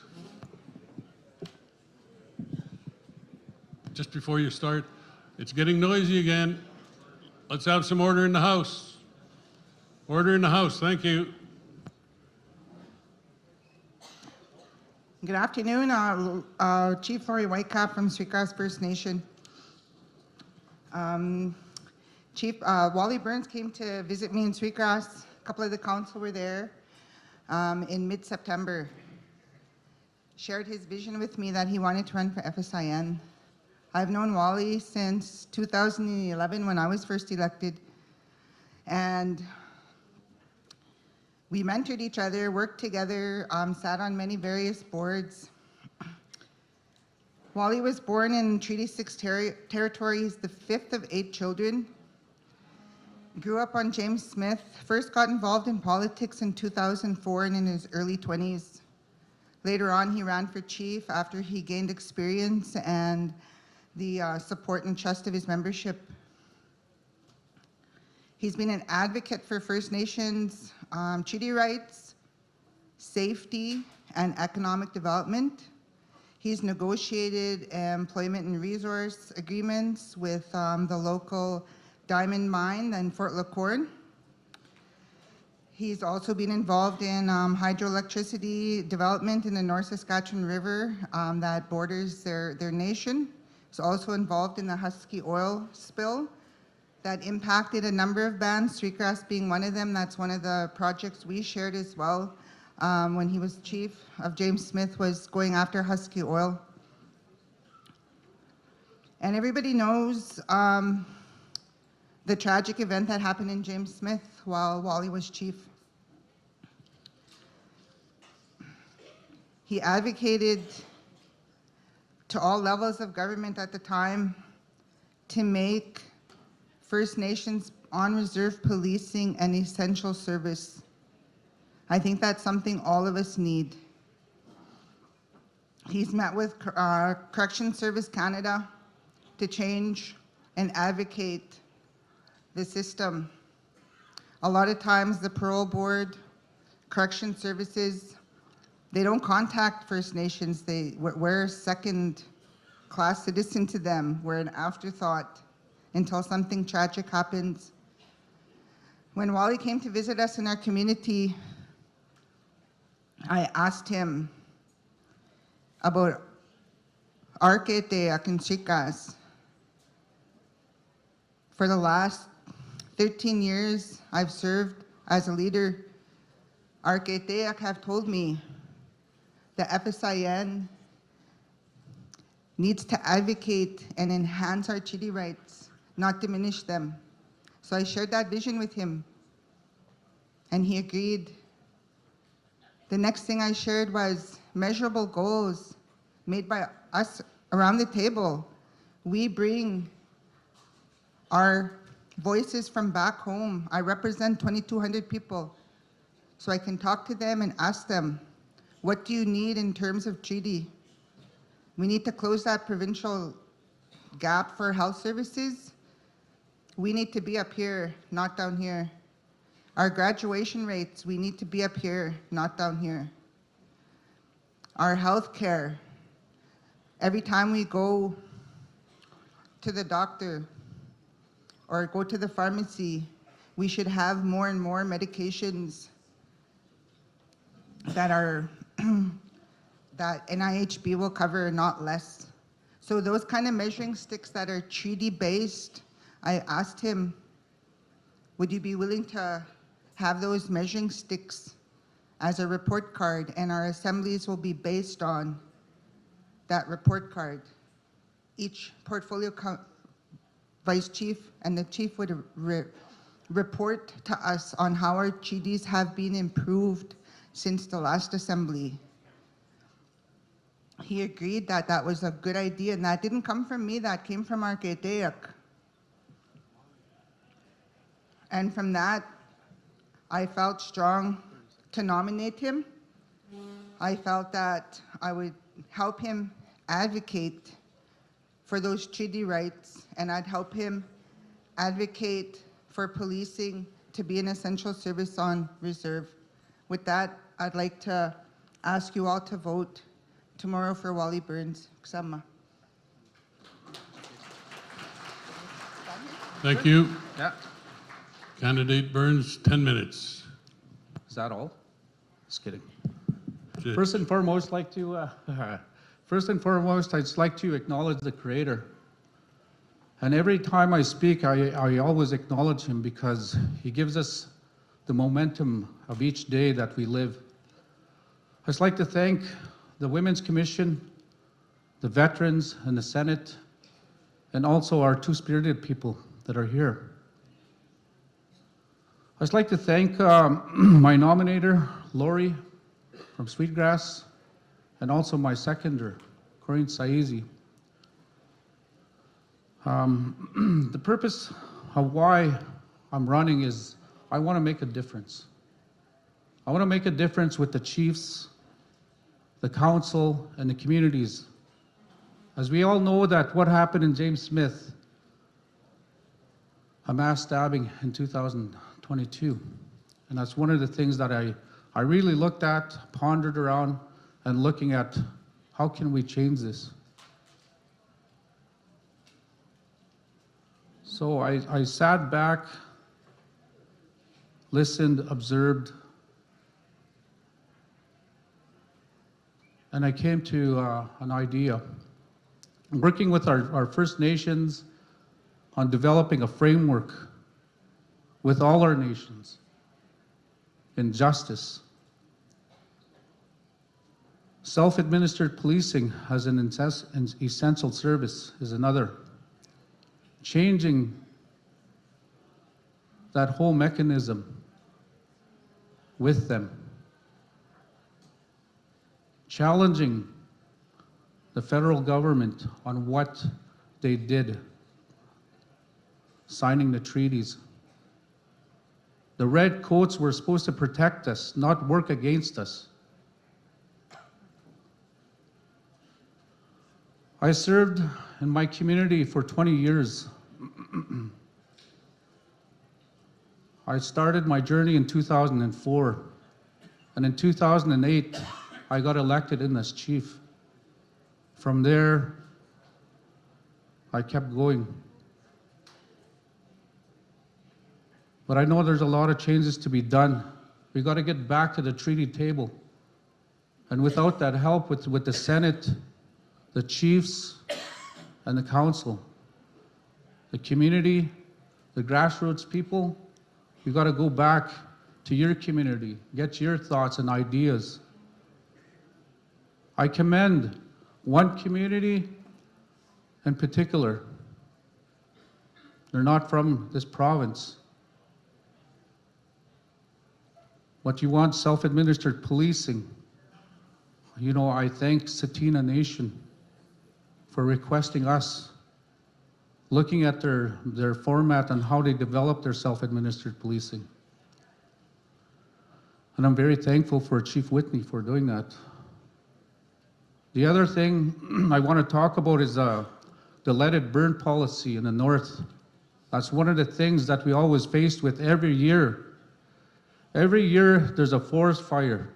Our people from the north always get shipped off to the south. You know, they don't see what kind of trauma is caused for our elders, our youth in the north. The other thing is the high cost of living in the north. A jug of milk, $25. Outrageous power bills. My nation, James Smith, we're a resort. We don't even have a damn lake. So things like this, we seriously have to look at. You know, I'm very fortunate. I was one of the chiefs that went south. And we talked about the critical minerals that happen, that are being extracted in our region. The south, the north, all because of greed. These are the things that we have to bring back to the table to the chiefs and making them understand, like, when are we going to start utilizing our treaties? We only gave them the depth of the plow. That was it. And we got to make sure that we maintain that. We can't stop it, but we have to keep going. So I'm very thankful for all the people that are here. And I'm very thankful, you know, for putting my name forward. I always told from elders this morning, I was up at 4:30 this morning, my phone started ringing. Get up, Wanska. I did. I listened. But from there, from 4:30 to now, my phone is still ringing. And I'm very thankful for those people that are calling me. Don't give up. Make sure you exercise our rights. Follow that vision. Listen to the elders. Listen to the community members. I made 23,000 kilometers in my travels. South, north, east, west. You know, I'm very thankful that we have a beautiful territory. And the other thing too I wanted to put forward too and to implement and to start the discussions on the 1930 NRTA. That's one of the things that we have to fight for. I don't like seeing in-house fighting with our chiefs. I'd rather fight the governments that are out there. That's what I want to see. I want to work with all of you. And it has to stop. I can say it. We all have to work together, unite. We always say unite. Everybody that comes to this podium, we got to unite. How are we going to unite if we don't work together? We're always trying to better one another. But how can we do that without a discussion, without arguments, or with going to the media and saying this and that? That has to stop. I know it's election season, all this negativity, it has to stop. This lateral violence has to stop now. And we all have to work together. And if elected in the third vice position, I would work hard, as I worked hard for my nation for 20 years, and I wouldn't stop. I would make every effort to each and every community. And I do apologize. Some I missed because I just ran out of juice. And there's a lot of things that a lot of people tell me. Keep going, Wanska. Get up. Get on the road. And I did. And I'm very thankful for those people. I'm very thankful for the elders.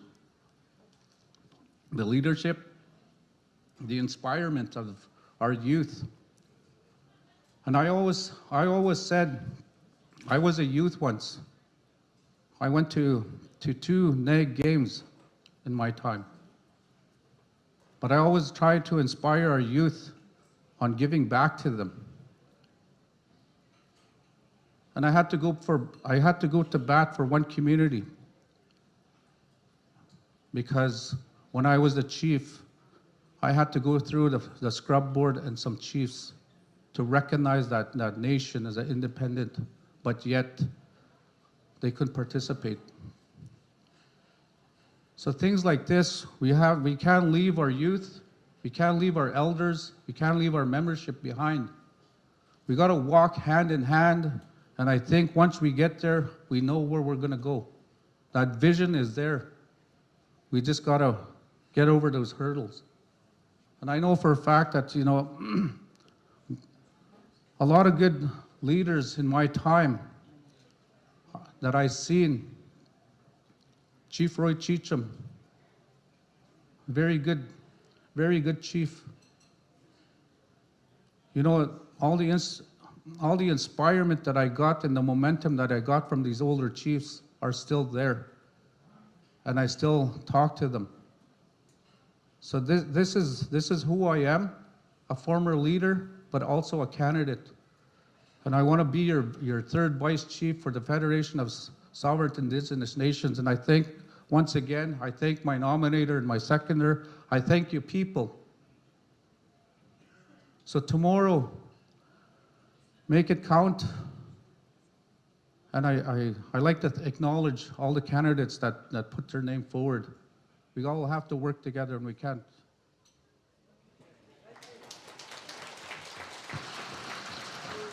Thank you. Our sixth speaker for third vice chief is Fabian Head. And your nominator, please. They're making their way up. I've got a bank card here from Talon Eagle. And if you're not going to come and get it, our lawyer said I could use it. And I've got a set of keys here as well. That gives me a credit card and a truck.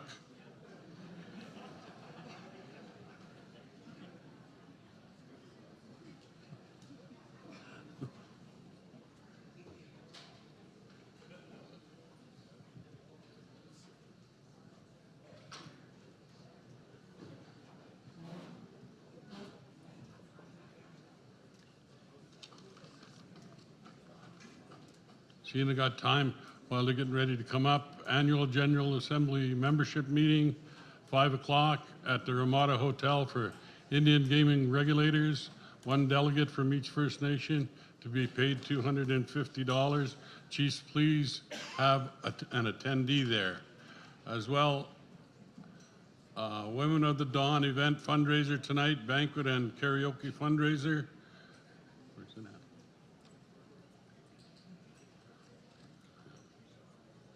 That will be, what day is this? November 22nd, 2024, Regina Performing Arts Center. I'll give you more information coming up soon, in a few minutes. Nominator, you got 5 minutes. 5 minutes. He knows I need more than 5 minutes. No, good afternoon, ladies and gentlemen, as well as chiefs, councillors, and all the delegates. My name is Marcel Head. I'm the chief of Shoal Lake Nation. I'm proud and honored to nominate Fabian Head. As some of you know, he is my son-in-law, married to my daughter. They have, their marriage is really strong, and with 5 children and 1 grandchild. Fabian is a well-educated individual, and I've known him personally, ever since he was a little boy. His dad, the late Alvin Head, was a great man. He was a great leader in his home nation in Red Earth. And I walked with Alvin, who later became my in-law, and watched him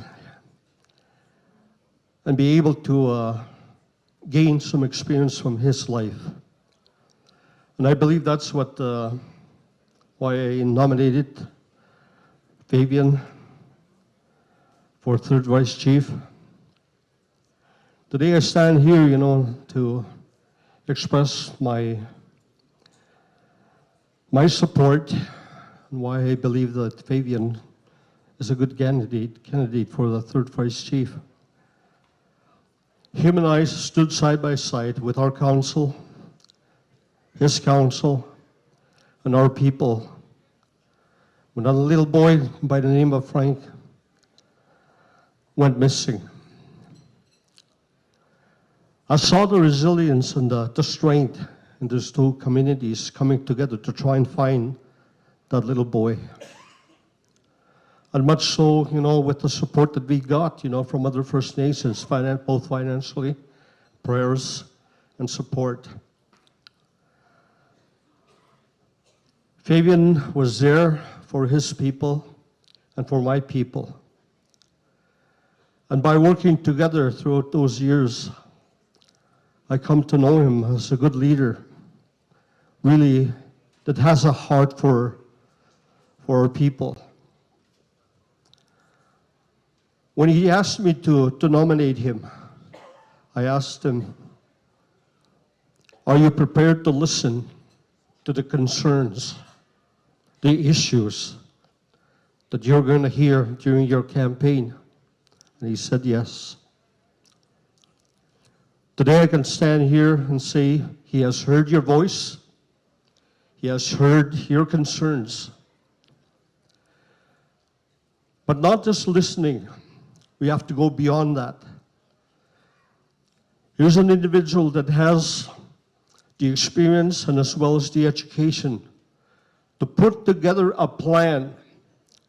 And I think, we need to seriously think about a plan to put FSIN back to its original mandate, and that is to protect treaty, enhance treaty. Because without treaties, we're going in a path, that we will regret later. I know it's been 150 years or so, like within 3 to 5, that those promises were made and none of them have been fulfilled. But we need an executive that will speak on our behalf. Somebody that learns and knows the issues. And that man is Fabian Head. Tomorrow, I ask you for your support and elect Fabian Head for 3rd Vice Chief. Thank you.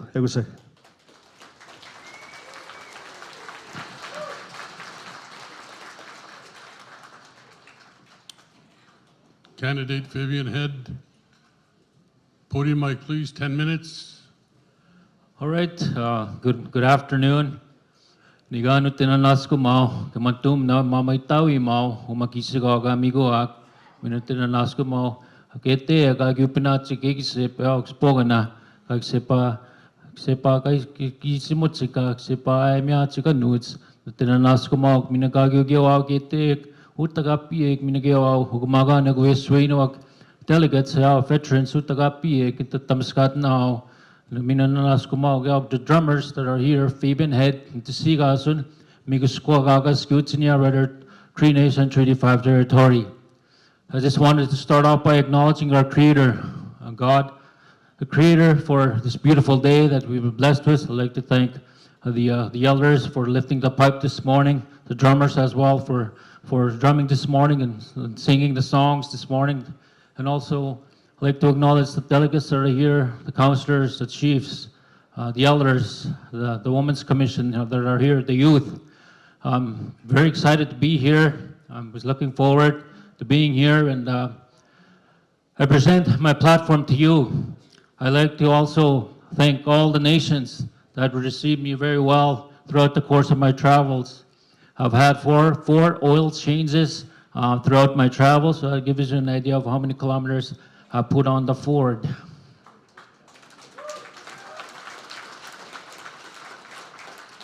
But my platform I've been speaking on is reconciling the narrative. Reconciling that narrative that we've been fighting for the past 150 years. It's time we change that narrative with the federal government, the provincial government. That same narrative where Canada continues to think that they are sovereign. Canada seems to think they have full jurisdiction on our lands. But we know that is not true. We have that inherent right. The Creator, Mamitawi Mau, gave us those inherent rights to govern ourselves accordingly. I want to quickly touch on an analogy that I learned from one of my senators back home. I want everybody to picture a body of water with 2 canoes on that water. You see, that's how treaty is supposed to be. On the day before treaty, we on this side of the river, us, Neowak, Nakoda Lagoda Dene. We are on this side of the river, Ashirabe, on this side of the river. We will govern our people accordingly. And you, the federal government, you on this side of the river, you can govern your people there accordingly. But time to time, we'll have to come together and work together. See, that's treaty relationship. That's the inherent right. That's treaty implementation that we need in the Federation.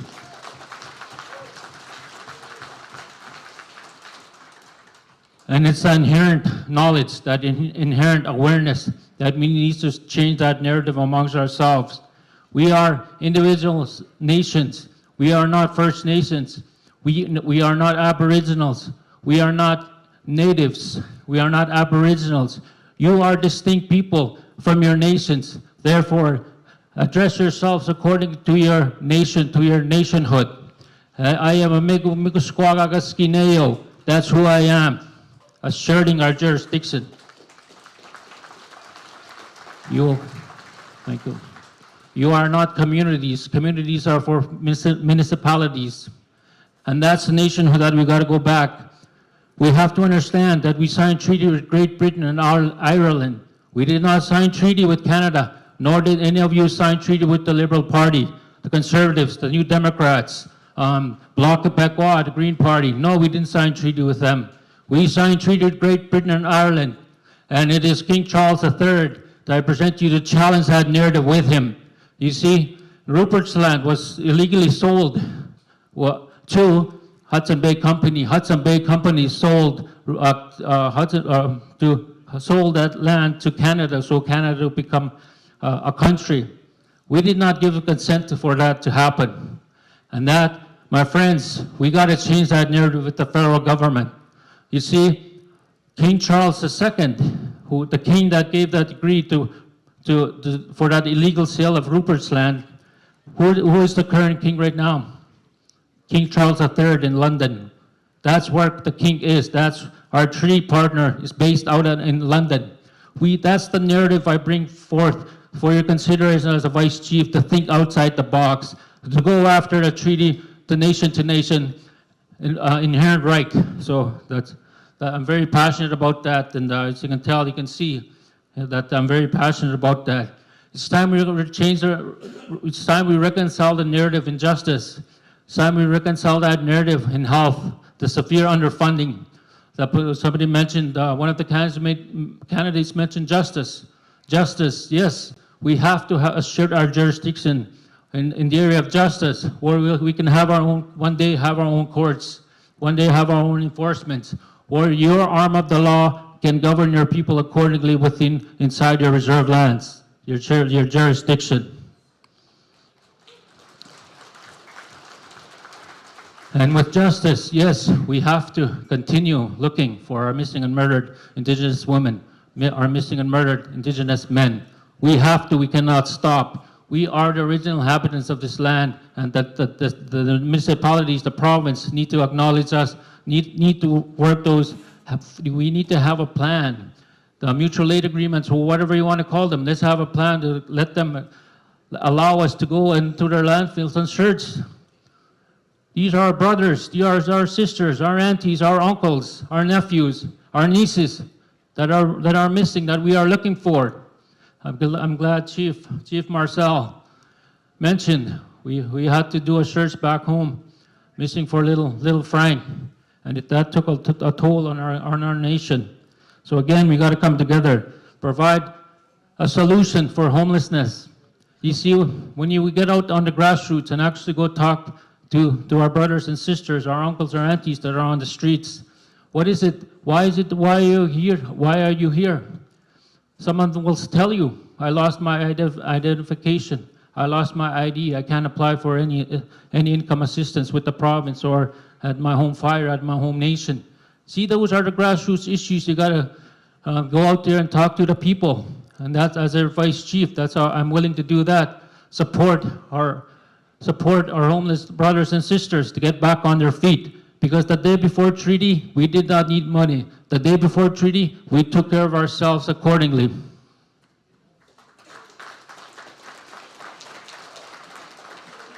The next thing, I commend the Fsin executive for filing the statement of claim on the NRTA. We know that the NRTA, the NRTA was developed over a whole course of 10 years from 1920 to 1930 between the province and the federal government. And that was done illegally without our free informed consent again. And again, we need to come together, unite chiefs, councillors, come together on that issue and stand strong and change that narrative with the province that our treaties were already here before 1905, before Saskatchewan was created. We are treaty people, we are sovereign people, and that's the message I bring forth, that advocacy within the Federation. You know, health, in my travels, I also heard a lot of issues in health, systemic racism that still exists in the healthcare or in the health system. Yet we are an industry, in the pharmaceutical industry. They make millions and billions off of our people prescribing medicine that we don't need. That's where we got to go back to the day before treaty, where we can find the knowledge to treat our people off the land, off of Mother Earth. Somebody mentioned forest fires as well. Yes, the province likes to let the forest fires burn so that they can save a few bucks, a few dollars while our nations are at risk of being destroyed by wildfire. Yet they don't take that same approach when it comes to resorts, golf courses. Right away, they jump right away to the gun and go put out that fire. Why is that? Let's change that narrative with that. Also, I'd like to advocate for the veterans that are here. Let's find that funding. Let's think outside the box and find the federal funding, the provincial funding, the internal own source revenue to fund our veterans accordingly so they can do the work to continue honor the fight that they did for our people. Thank you. And I invite you for a supper this evening, traditional supper, moose meat. If you don't want to eat Western food, come there, have some soup, ducks, and fried bannock. And I look forward. I humbly ask you for your support tomorrow. Let's change the narrative. Let's change the narrative, reconcile that narrative with the federal provincial government. Waste, mercy, cho, hi, naskup na batami, hi.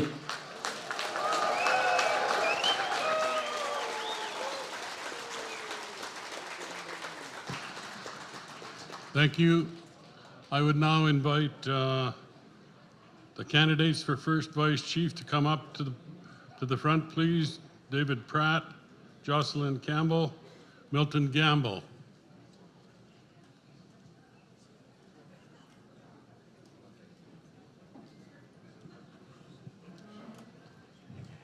Right there, right there.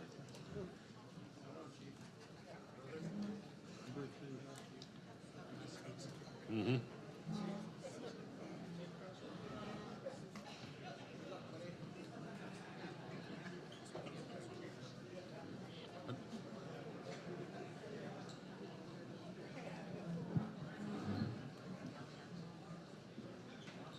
Do you want to do this? Okay.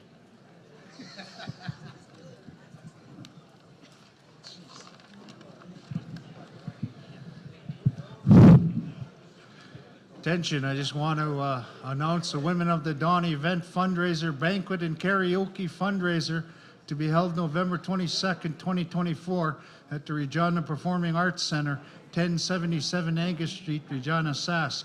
Proceeds go to the Come and Eat Project supper at 5 p.m., to karaoke's at 7 p.m., jigging, and cash prize for entertainers. To register, it costs $40. The first prize is $1,500. Second prize is $500. Third prize is $300. Special entertainment in store. Don't miss out. First Nation singers in attendance: Ivy Kennedy, Errol Canistano and Company. Henry Cody is your MC. For tickets and info, please contact the office at 522-1994 or Yvonne at 306-526-6690, Robin 306-522-1994. And this is a tribute to the veterans in 2024. Come one, come all. Thank you. We are now going to listen to the speeches from our first vice chief candidates. Our first speaker is Jocelyn Campbell. and her nominator.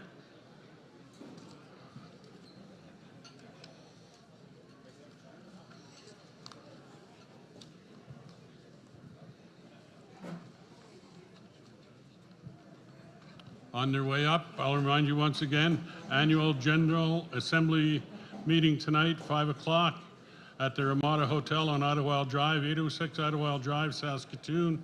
One delegate from each First Nation. Chiefs, please have your delegates or yourselves present at that. You will get a $250 gift for that.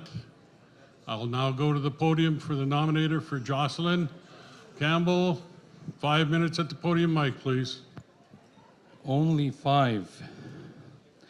Ano ako magantik? Moy ganes kutamit no. Maganigan nete na naskam to kay kaskita kung uta kapesitos ka te megom pataon. Tapoy kay to echo gagos pata chik kakoy miuiche to. Kasitos ktato. Ego tanse kagis natamo agan skip mats. Ego chu te katapoy taman kapik kastomago isko.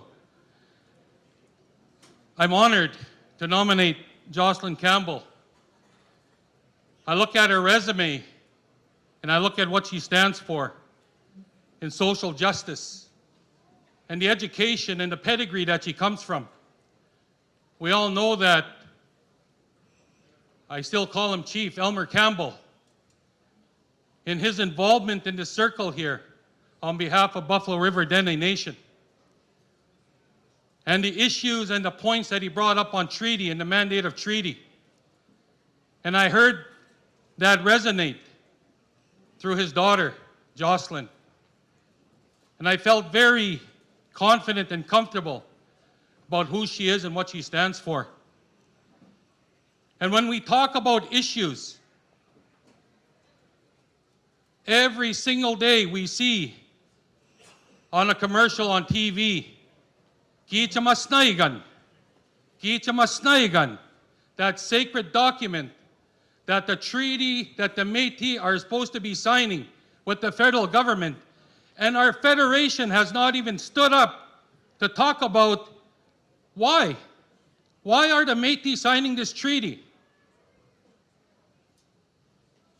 And when we talk about our conservation officers, 2016 an agreement was signed where they just come into our communities and they come and raid our members. Our elder, Douglas Morningchild from Makosagaigan, lost all his food for a ceremony because conservation officers have taken advantage of an agreement that Fsin has signed. When I look at the K-12 education, when we had the opportunity to negotiate a new education envelope, instead we opted to go for complementary funding with the province rather than go based on treaty, which is based on need. Now today we are still arguing, trying to figure out how to pay our bus drivers, the short funded.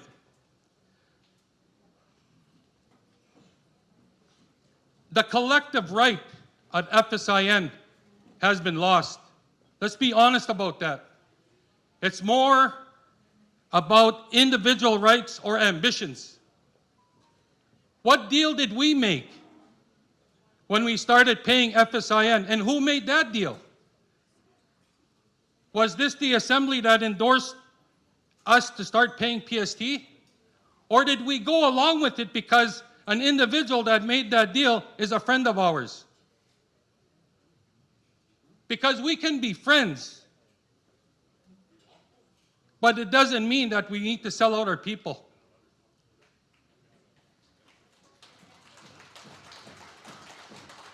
There's so many things that Jocelyn and I have talked about and that she's passionate with.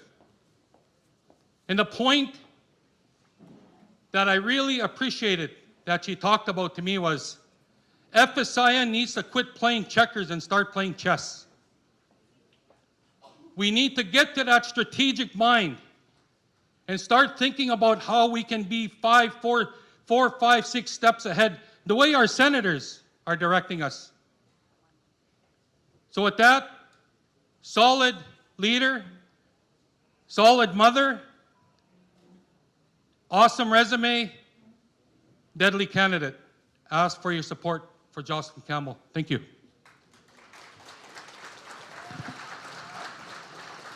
Thank you. Candidate Jocelyn Campbell, podium mic, 10 minutes.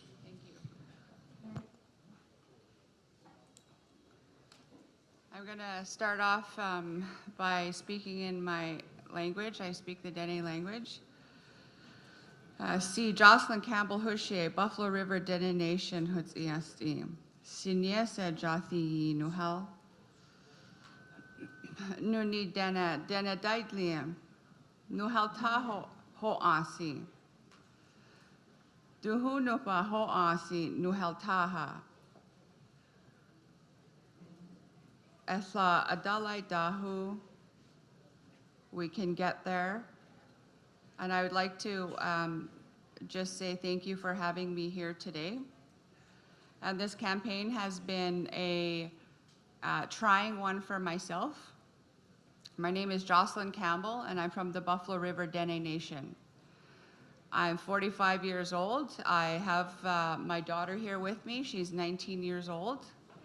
And I have another daughter who's 14. So the reason why I'm running for first vice chief of the FSIN is because of my children are not full treaties. So our treaty rights are being watered down. I want my grandchildren to be treaty. I want my great-grandchildren to be able to have a treaty card. Over the years, raising my two daughters, our treaty card has become almost not useful. Why do we have a treaty card? I take my daughters to the dentist or to see a doctor. Anything it's not covered. For example, braces, orthodontic work, not covered. Back when I was a teenager, everything was covered. So why is it now slowly being taken away from us? These are our treaty rights. It's written in the treaties for us. So why does the government have the power to start erasing that and taking that away from us? We don't want that to happen. We need to make changes now for our future. And that starts by protecting our treaty rights, protecting and enhancing them so that we can tell our children and grandchildren, look, you're going to be good. You're going to be safe because you're protected by your treaty rights. We're at a point where we can't say that anymore. And everybody is getting turned away by NHIB, by pharmacies and medical care. So why are these things happening and how can we stop it? I would love the opportunity to work in collaboration with communities, Indigenous communities in this province, to look at solutions as to how we can gain this back. How can we enhance our treaty rights in this province and in this country? My background includes a bachelor and a master's degree in social work, and I also obtained a law degree in 2020. Having that educational background has taught me how to research. So I do a lot of research on things that I don't know how to do. If I want to know something, I have to research it. And that's how I teach myself. Research can be tricky because you can do research and you can come up with absolutely nothing, information that means nothing. If you do research in a certain way, which they will teach you in a Western way at the university, you can find legitimate information and research that you can combine with the cultural knowledge that we have.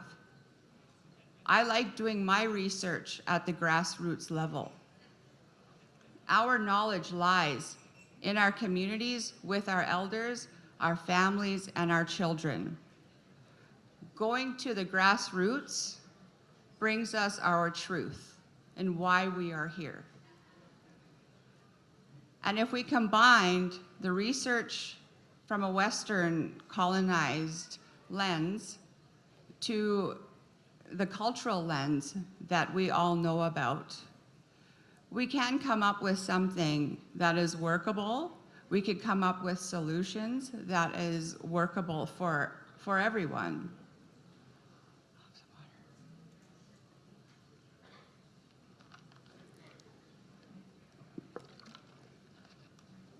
And when I talk about grassroots, an area that I'd like to talk about is storytelling. Storytelling is a large area of how we pass on our knowledge as Indigenous people. That is how our culture, traditions, our teachings, our ceremonies have been passed down. It has been passed down through storytelling. So, is storytelling any different than text written in treaties? If anything, the storytelling should trump what's written in our treaties, the verbal text. In my community of the Buffalo River Dene Nation, we had our local hunters who were arrested and their moose meat was confiscated by the government, and they were criminally charged for hunting on our traditional grounds, which happened to be on the Cold Lake First Nation, or the Cold Lake Air Weapons Range, sorry.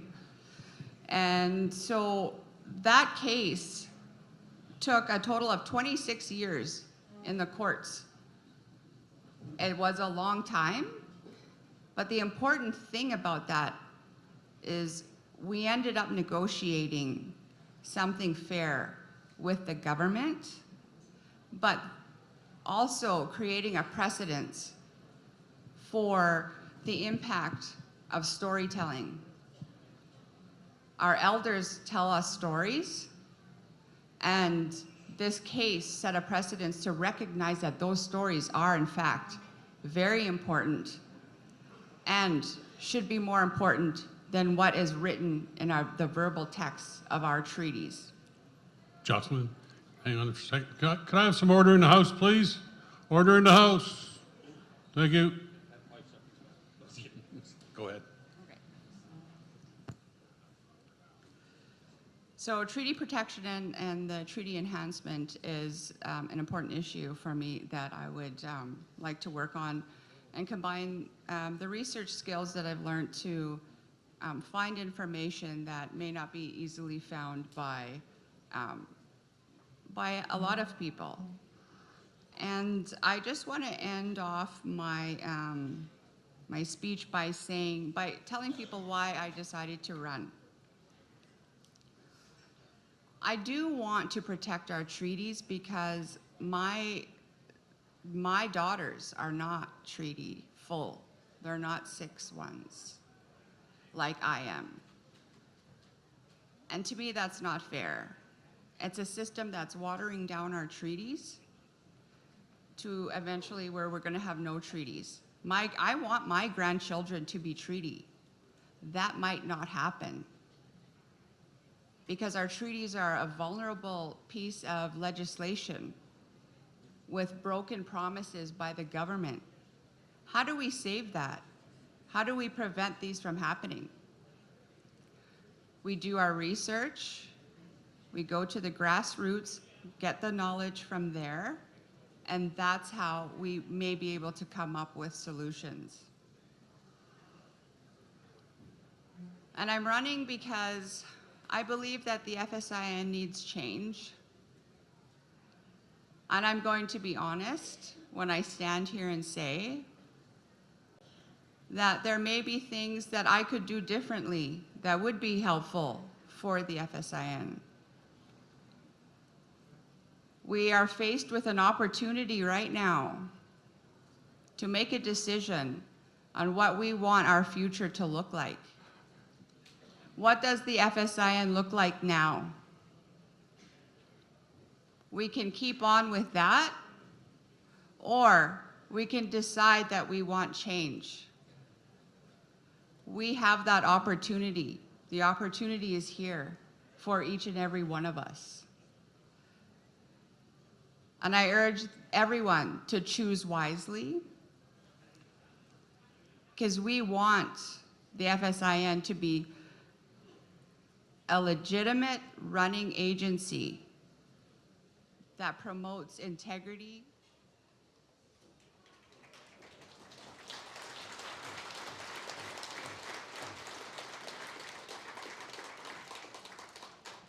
Thank you. Our next candidate is Milton Gamble, and your nominator. Podium mic.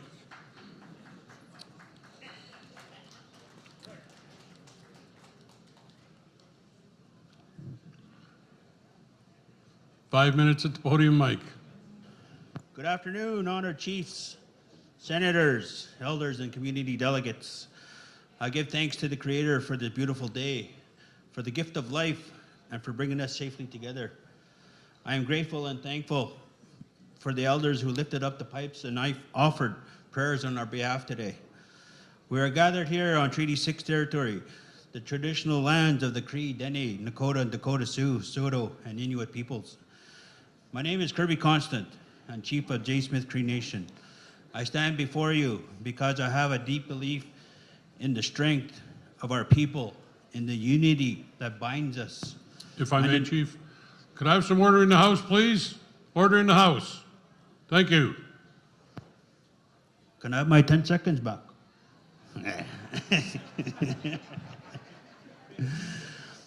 My name is Kirby Constant. I am Chief of J. Smith Cree Nation. I stand before you because I have a deep belief in the strength of our people and the unity that binds us and the values that guide our nations: respect, accountability, and progress. As Chief, I am privileged to lead with transparency, to support the well-being of my community, and to work towards solutions for the challenges our people face. As leaders, we are constantly reminded that we walk in the footsteps of our ancestors. We carry the responsibility to honor their legacy by protecting the rights and enhancing the welfare of our people today. Now more than ever, we need leaders who will rise to the occasion, stand firm in our beliefs and values, and will take action for the future of our nations. This is why I am proud to nominate Milton Gamble for the role of First Vice Chief of FSIN. Milton embodies a deep commitment to his people and a steady resolve to make a positive impact. He has shown resilience, focus, and a profound respect for our traditional values. I am confident he understands the critical issues we face, from our treaty rights to our epidemic of addictions, from supporting our youth to honoring our elders, and from upholding our sovereignty to seeking justice for all nations. With Milton in this role, our voices will be respected and represented with strength and integrity. Let's unite behind a vision rooted in respect and responsibility, and let us trust in a future where our nations continue to grow stronger. This is why I'm nominating Milton for Vice Chief. I was going to end there, but I got 2 more minutes. And I want to say, I come here and on behalf of myself and our community, we need to work together. There was talk about lateral violence. There was talk about accountability and transparency. Everyone in this room has a responsibility to their people back at home who are watching, who are living in poverty, who are living in third world conditions, that we need to do better. So let's start doing better. Thank you.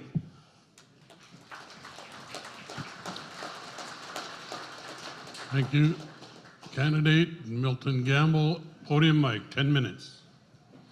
Before you go, Milton, hang on a second. Security, could you go back there where they're making so much noise in the hallway? It's the back wall on the north end of the building. All right, thank you very much, ladies and gentlemen. Podium mic, 10 minutes. Amateur mamugantik. Taranagan na naska mau na mamutawi mauksamanto. Na mamagawi mawiski na masumno. Taranaska mau akuri ke te ke pamna chicken na spagana. No kumno. Spagana wista pamna chicken spagana. Na peo ko chimote mat ke sigwak na sigasun. Magaoge munyasak Milton Gamble is sigasun. My friends, my relatives,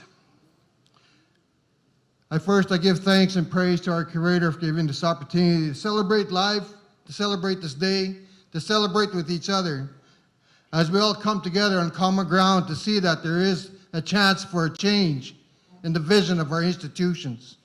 There is a chance for change if we want it. Hanamamogantik.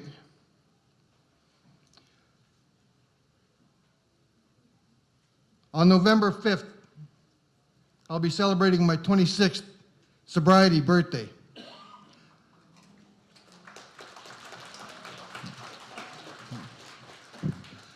I don't have no propaganda. I don't have no leaflets. I don't have no posters.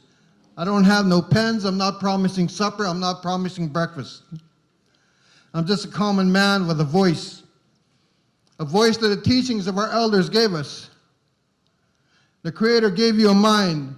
The Creator gave you a mouth. But the Creator gave you a heart to speak from. And that's what I'll be speaking from today. The elections that we have, it's a colonial system, divide and conquer. The elections are supposed to be about truth, but truth requires openness. To be open to our people, it's hard because you made promises here, you made promises there. And then you get put in this position as a chief or a vice chief in any position, and you're there for so long, you become too complacent in that position. You know that that's where you belong. That's your seat, irregardless of what happens in 3 years. I'm not a politician. I'm not a politician. That's why I don't have this propaganda.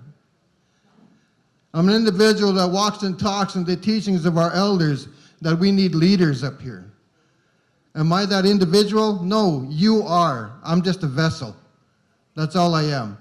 I'm a vessel to express your concerns, bring those concerns to the negotiation tables of Canada, where they will need to learn that the treaties that we have, that were written over 150 years ago, with the spirit and intent, the spirit and intent is being forgotten. We have our pipes that were at those ceremonies when we written those treaties. When we negotiated those treaties, our pipes were there. But those pipes represent that connection with our Creator, God, however you relate to Him. So God was there. Those are living, breathing documents. We often hear those stories with our elders that we did not give up the resources that we have. We did not give up our oil, our natural gas, our potash. We didn't give it up. And yet they take and take and take. And they make us go to them with cap in hand, begging them for more money for programs. Programs. How many of those programs are negotiated under treaty? We have health issues in all our communities. We have mental health issues in all our communities. We're all dealing with meth. We're all dealing with gangs. We're all dealing with the lack of resources to help those people that want to be helped. If we had our own resources, if we had the funding, we could have our own treatment centers. We could have our own detox centers. 20, 30 beds for people that want to change. And we know they want to change. We know, because we know our people. But yet through the health process, we have to follow their guidelines. That's their guidelines. They think that they know how to treat us. We know how to heal ourselves.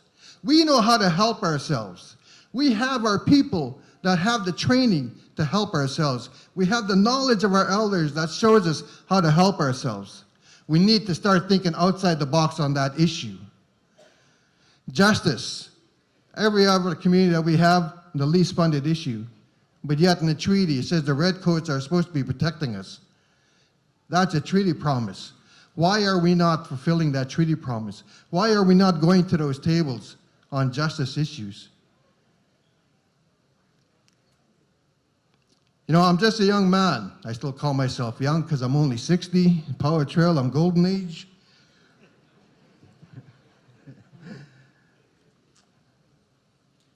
But I'm still young.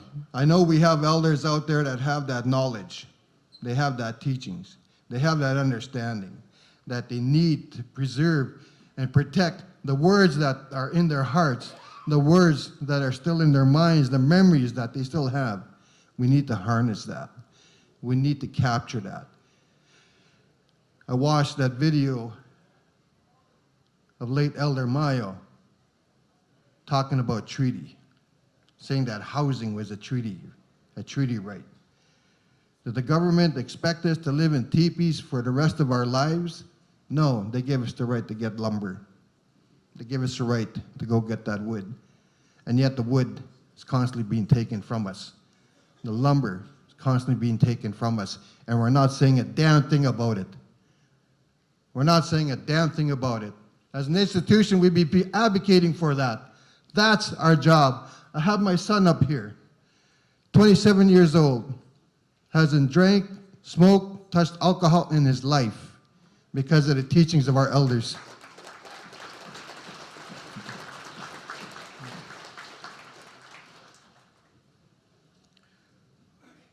I want to try and use up as much time as I can because I believe that we need change in this institution, and I believe you as chiefs, as delegates, and as councillors believe that also.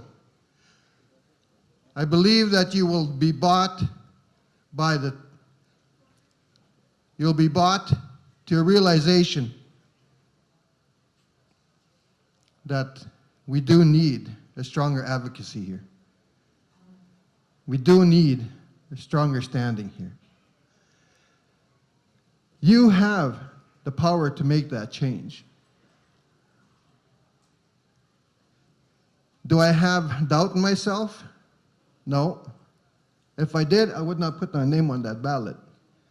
I believe I could be a strong advocate for you. I believe I have the teachings from those elders, and to get those teachings from those other elders that have those resources.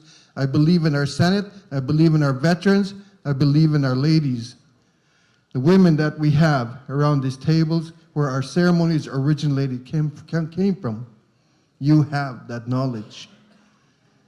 Without you, we're nothing. I believe in my faith. I believe in my Creator. I walk in that way of talk. I suffer. During every summer, I suffer to maintain the bundles that I carry. And those bundles keep me connected closely with my Creator. My love for Him is absolute. I don't mean to sound all prejudiced and whatnot. I don't mean to sound like a preacher. But we need that connection. We need to lead by example. We need our children to know that there is a powerful being out there that watches over each and every one of us. When we think of our Creator in a good way, in a healthy way, not just when we need Him, but always, always, because He's always with us. We need to acknowledge Him. In our ceremonies, we constantly pray, not for ourselves, but for our communities. And we suffer for our communities. To obtain the goodness that we are taught to carry, the love that we have for each other, we can't be ashamed to show it. But the love we have for our Creator, we need to prove it. With that, my relatives, with that, the chiefs and the assembly, I was a proud of Scalpeos when I worked here, and I'll be your proudest Scout Bears when elected. Hi, hi, kakyo tam Scott now.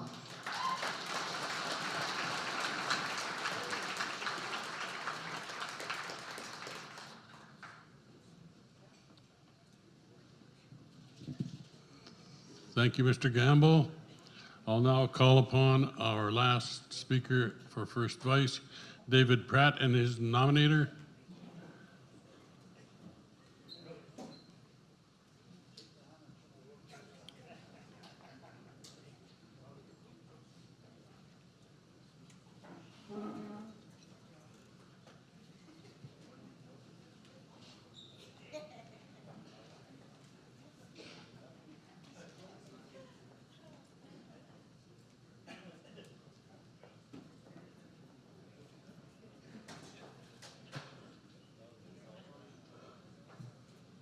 I have to go to the bathroom.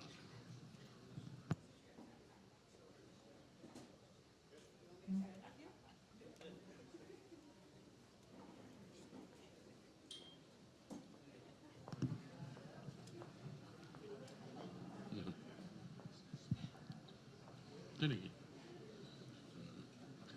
Yeah, Tinigi. Don't be nervous. Nothing to be nervous for. Right, Connie? Hi. Nominator, podium mic, 5 minutes.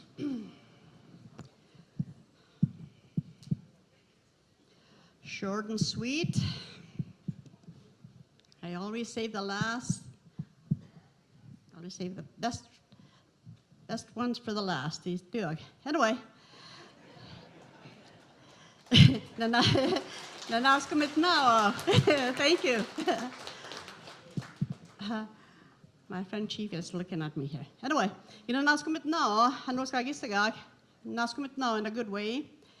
Good afternoon. Hi, Inton. My name is Chief Joyce McLeod from Montreal Lake. Just first and foremost, I want to acknowledge the Creator for bringing us in this beautiful day, beautiful season. The fall is all about change. And I think today we're going to have some changes. I've heard some real excellent speakers, even the youth. The youth, I was so impressed with the youth. It just touched my heart. I am asking for your help. Our youth and our children.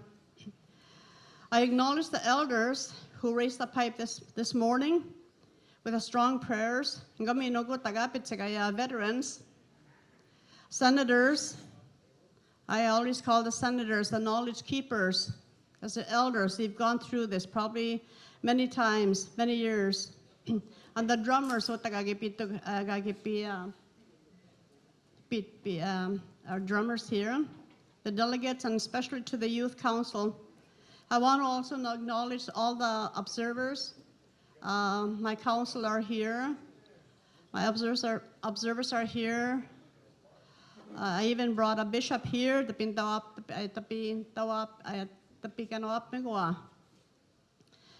And today I am here to introduce David Pratt, who hails from Muscopatan Sioux Nation. I hope I didn't mess that up. Remember, this is Sioux Nation. I'm Cree. I'm Woodland Cree.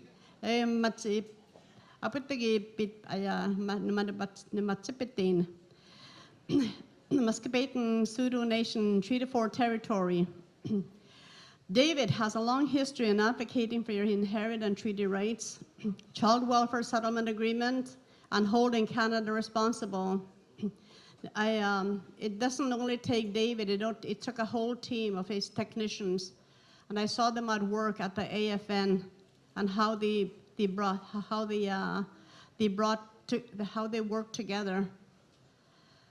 He's an advocate for prevention, our JP, Jordan's principle, and addressing our meth crisis and implementation of the treaty right to health.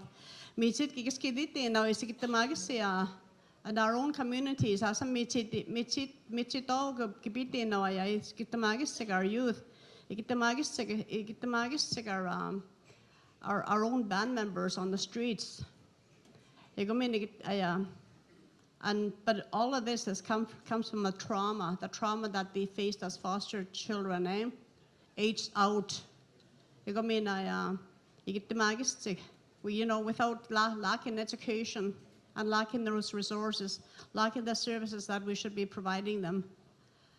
And David will continue to work on that. We also know and understand that leadership requires experience. You have to have a lot of experience. This is not easy. This is my second term. I was elected about 4 years ago, 2020. Just shortly after that, we ended up with COVID. And if it wasn't for my council, I wouldn't be standing here today because it was such a difficult time. 1 minute. So anyway, on October 31st, vote David Pratt for another term as our first Vice Chief of Federation Nation. Yeah, David Pratt has proven himself to be probably one of the most popular Vice Chiefs and has worked very hard, not only for FSIN, but also for the communities and for all of your communities. Michito mani wap mag powwow si pamito ti go traveling to powwows wala nosa days and give up ma. Our cultural days and wherever he's needed, graduations, he's always there. Let's say, we all have the power to change it. That is absolutely true. So we do have the power to change. That vote means something. That vote tells you who you are. Time's up. Hi.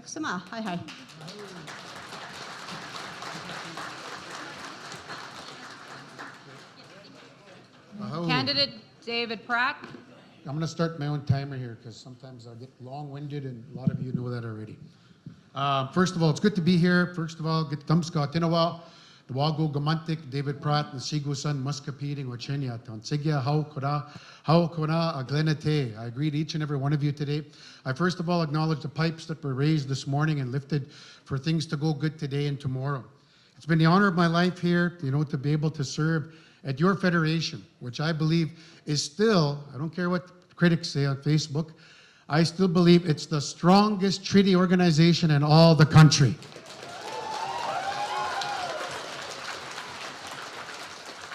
We've done a lot of great work within the last 7 years since I was first elected. I stood before you. Last time I wore a red Liberal shirt, but looks like the winds are changing. I got Tory blue on. I'm just joking. But when I stood before you 7 years ago, I made some promises. I told you, number one, I'd be visible in your communities and your nations. I don't like using that word communities either because you're nations. I told you I'd be there because that's what the chiefs told me at that time. Everywhere I went, be visible. We want to see you. Be supportive. Be communicative. And help our people and pick up your phone when we call. And I think I've done my best. I don't think I've missed anybody's phone calls or text messages here. The only phone calls I've missed is unknown name, unknown number, because I think you're a bill collector. But we've been able to do a lot in this last 7 years, and it's not because of me. And I'm not sitting here saying how great and wonderful David Pratt is. I'd be nothing if it wasn't for God, number one. I knew what was at stake when I was going to get into this job 7 years ago. I knew my life would be on public. I've heard all the stuff they said about past chiefs and all kinds of stuff. But I made that decision because I wanted to do something for our people. I wanted to make a difference for our children. I wanted to make a difference for the ones that were not even born yet, the ones that are coming behind us. That's why I ran. And I was successful. And I want to acknowledge Chief Cameron for being good to work with the last 7 years.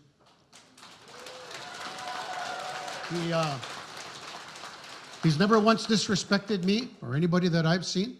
He's never once threatened anybody. He's never once been tried to intimidate anybody or threaten any which way. He's conducted himself with the utmost respect because that's the way we got to do it as leaders. That's our foundation. That's what we've been taught by our Kateak and by our elders, to treat people with respect, to love one another, to care for one another. And that's what it's all about. And I want to acknowledge him for that. We've done some great things. C92 was probably our biggest achievement in the last 7 years. I just happened to luck out to be at the perfect time at the perfect place. But all this work started with late Melis Anana when he was vice president of Fsin in 1982, late Colin Rope, late Steve MacArthur, Daryl DeBaugh, Raymond Shingos, our local Moses, we call him because of his white hair. But we started this work in 1982 on child welfare. We were able to get a child welfare bill passed, chiefs, that recognized our jurisdiction. That's huge. We were able to achieve that. And if we could do that in child welfare, we can do that in health. We can do that in resources. We can do that in justice. We can do that in education. We can do that in every sector because our positions have not changed here at the FSN 78 years ago since it was founded. We have jurisdiction over our lands, our territories, and our people, not the province or the Canada. We have that. You as chiefs. So we're able to achieve that. The compensation that was done, we were able to get that deal done. A $23 billion settlement class action for kids that were taken to care on reserve. Your federation and your chiefs and our technicians, we were responsible for that. It was our people from Saskatchewan who wrote those affidavits, who filed them at the CHRT in the federal court, that won the cases time and time again. The only reason we've made this far stride is because we prove it in court time and time again. Canada continues to fail in its fiduciary obligations to our people and to our nations. It's there. That record's there. So $23 billion compensation. Those resources will start rolling out now December, January. That's what we've done here at the FSIN since we've been here the last 7 years. Now we're working on off reserve. We didn't forget our kids off reserve either. I've got to take a drink of water. I'm getting dry. But we're going after off reserve next, and I'm really proud that the young lady, Cheyenne Stonechild, is from Muscopheating Saulteaux Nation that filed the class action, and it's been certified. Off reserve. We're going after the provinces and territories next for what they've done to our children and our families. And that got certified. We're supporting that right now. And we're going to intervene. We're going to intervene. We're going to intervene in that case, and we're going to win it. I know we are. And I'm so super happy of that. Next, we got to finish up long-term reform. Last week, 2 weeks ago, $47.8 billion long-term reform was voted down, rejected by 60% of the chiefs in Canada. Why did it happen? It's not, that money's not gone anywhere. The $45 billion still is at the Canadian Human Rights Tribunal and in the federal court. Why we voted it down? Because number one, it never gave us a voice on the Reform Implementation Committee. That's why it did it. It didn't give you as chiefs a report or a voice. Based on that current FSA, or that past FSA, if it would have passed, they weren't even obligated to report to our chiefs in assembly. That's not right. You as chiefs, you need to be flagged and told everything that's going on these deals, everything that we're negotiating and signing with Canada, everything that we're dealing with here as First Nations people. So we're going to work. We passed the resolutions at the AFN. We got the Reform Implementation Committee fixed. So now all the regions in Canada will be represented. All the regions will have a seat at that table. It'll be transparent, and that representative will report back to our chiefs in assembly. That's the work your FSIN has done. We accomplished the Health Ombudsperson's Office, treaty right to health. We've been fighting for that every day. People are talking about addictions here. We're very aware of the lack of underfunding. That's an issue that we've been raising with Canada from day one since we've been in these seats. We're going to continue that fight. We're going to look at a class action on discriminatory health funding next. We've got to realize, chiefs, delegates, councillors, leaders, elders, we're not going to get anywhere with Canada. The only way we're going to do it is through the courts and through the Canadian Human Rights Tribunal. Because they haven't done anything right for our children, we had to drag them into court and beat them in the Supreme Court and the federal court, time and time again. So with that, chiefs, it's been the greatest honor of my life to serve here. I'm asking for your votes tomorrow. I'm asking for your support for another 3 years. And should I be successful tomorrow, I make the same pledge today that I made 7 years ago. I might be a little bit more gray though tomorrow, should I be successful. But I make the same pledge. I'll be visible in your communities, your nations. I'll do my best to walk the halls of government and advocate on your behalf. I'll fight for your interests at AFN. And I'll continue to promote, protect, defend our sacred treaties. I want to acknowledge our veterans today. Where are they? Our warriors. Let's give them a big hand clap here.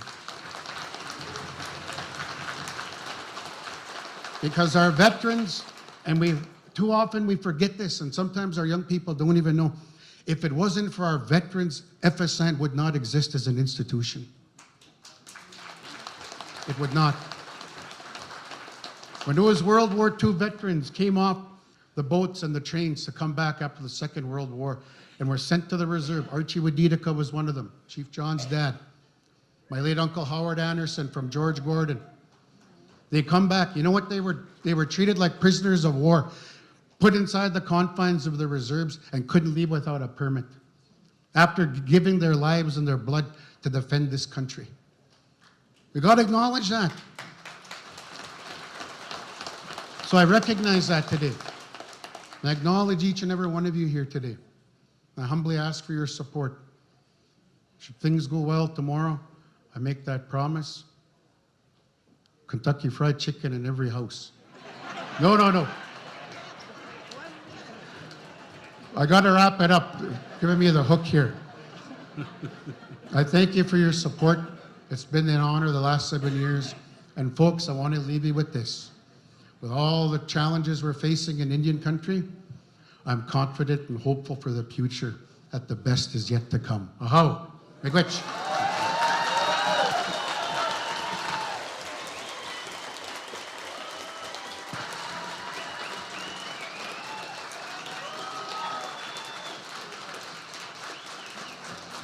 Thank you very much, Candidate Pratt. I would ask Candidate Bobby Cameron and Candidate Allison Bear, where are you? Oh, there she is.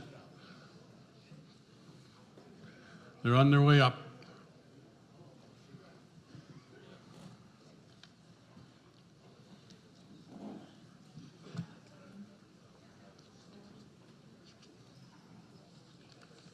All these. Who gave me these?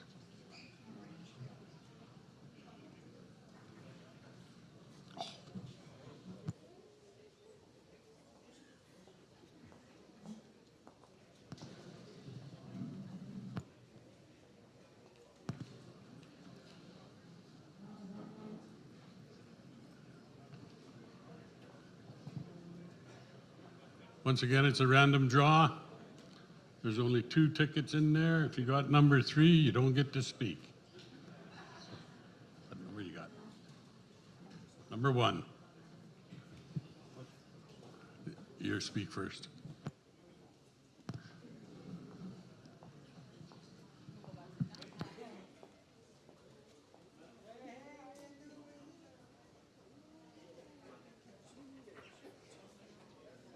I can feel the anticipation in the room. For sure this time, be quiet. I don't want to cut any one of these people off. So let's have some order in the room.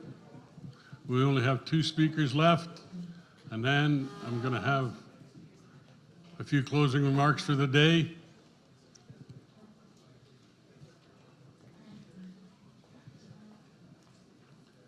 I would ask that Chief Tammy come to the podium. You might have to move that mic down a bit.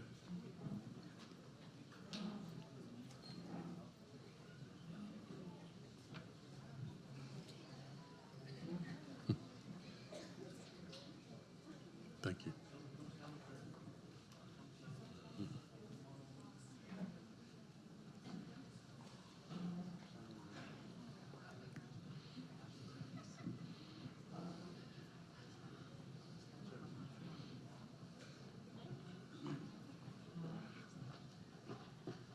All right, podium mic, 5 minutes. Yeah, just pull the mic down. There's a screw right. Oh, David's still shaking hands. Come on up. You can pull over some. Yeah.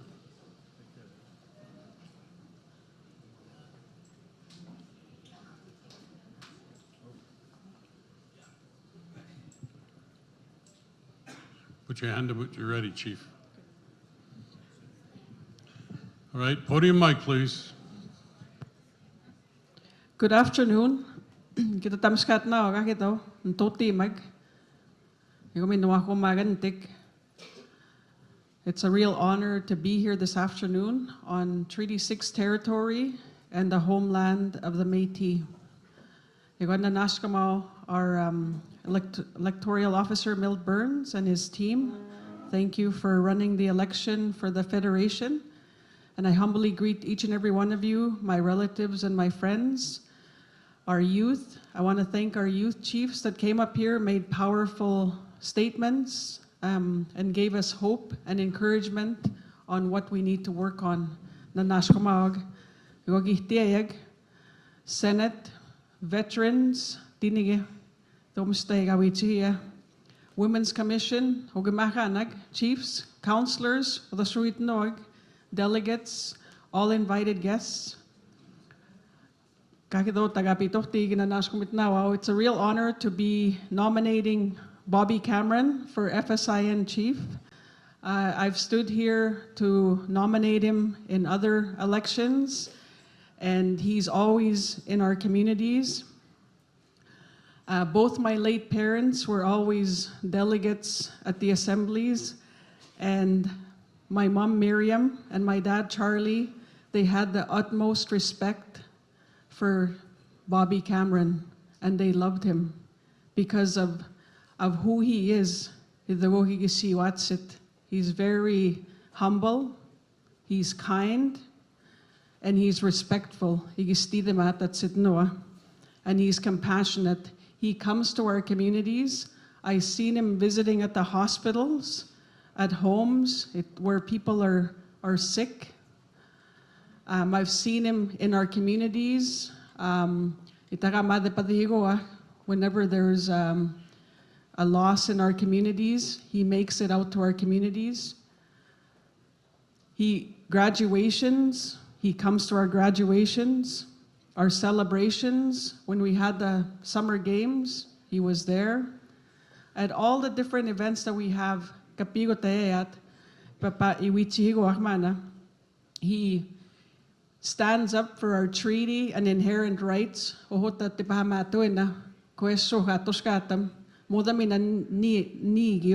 He works, he's a strong advocate for our treaty and inherent rights.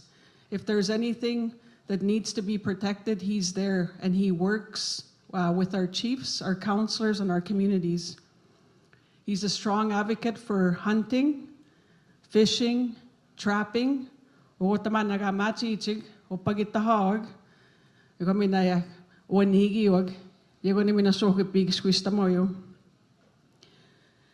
he truly cares. He's sober. And I've seen him with his little ones, encouraging them.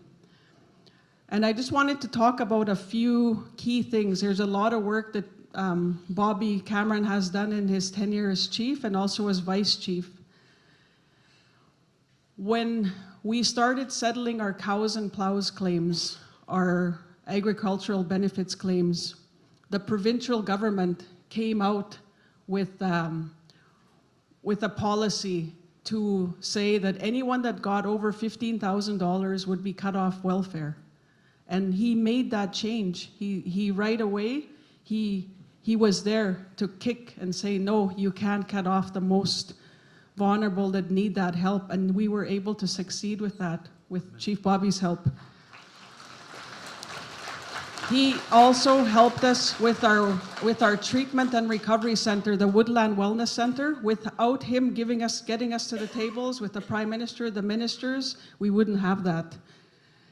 And also the health ombudsman we see all the health issues that we have, the inequities of health, and having the health ombudsman has been a huge help. So with that, I humbly ask each and every one of you to vote Bobby Cameron for Chief of FSIN, and I stand here proudly as Chief of Lac La Ronge Indian Band, and I stand behind Chief Bobby Cameron, and I ask for your support. Tinige.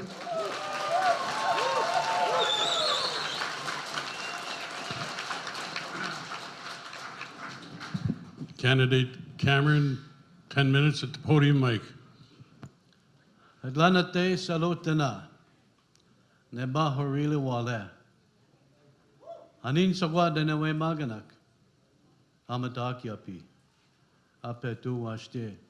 Amba washte do. Ansen wagu magantik. Wegwanes. Nanaskumon mamutawino. Anuskagisagag. Kihte yak. Kiamina. Nanaskum tinigagisumuan.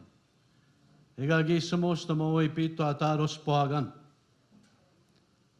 We thank our God, our Creator, for a beautiful day today. We thank our knowledge keepers for the pipe ceremony and the prayers every day. What we see before us is a united organization, despite the disagreements and the differing of opinions. I see us joined here as a strong, united Fsin no matter what. No matter what.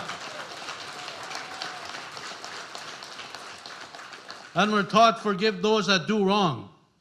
We'll pray for them. That's what we're taught. We'll continue to do that.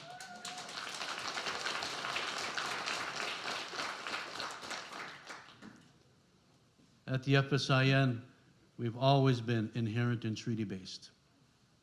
That will never go away. This is what's taught to us from our ancestors. Our people spilled their blood on the ground and their bones are under the ground.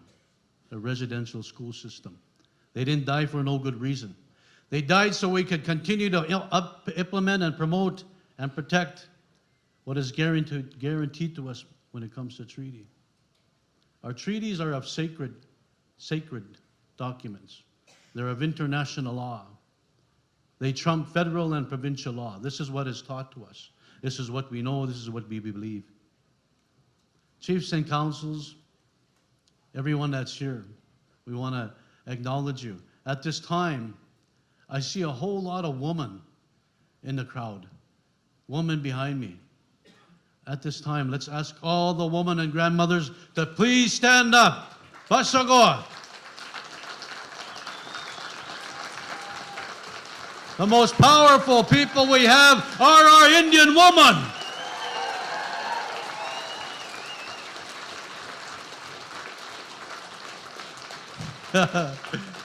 Without our women, none of us men would be alive.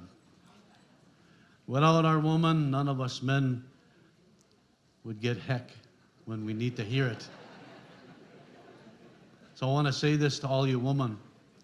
We respect you all for what you do, who you are, and how you to continue to put food on the table, pay your bills, all the while raising your family. It is tough to be a woman nowadays. And our leaders behind me, the woman behind me, was raised by my mummy here, Caroline Atchingham. I was raised by my late Coco Magnus Cameron. It's been an honor, chiefs and councillors, to work with you, to serve you, to understand and listen and learn from you. I may have a university degree, but I never say it, because by far I've learned way more than I ever did in a university classroom in these settings than sitting in a classroom, by far. By listening to our elders when they speak on treaty. When our Senate and veterans say, this is the way it should be, and this is the way it used to be. And one day, this is the way it will be.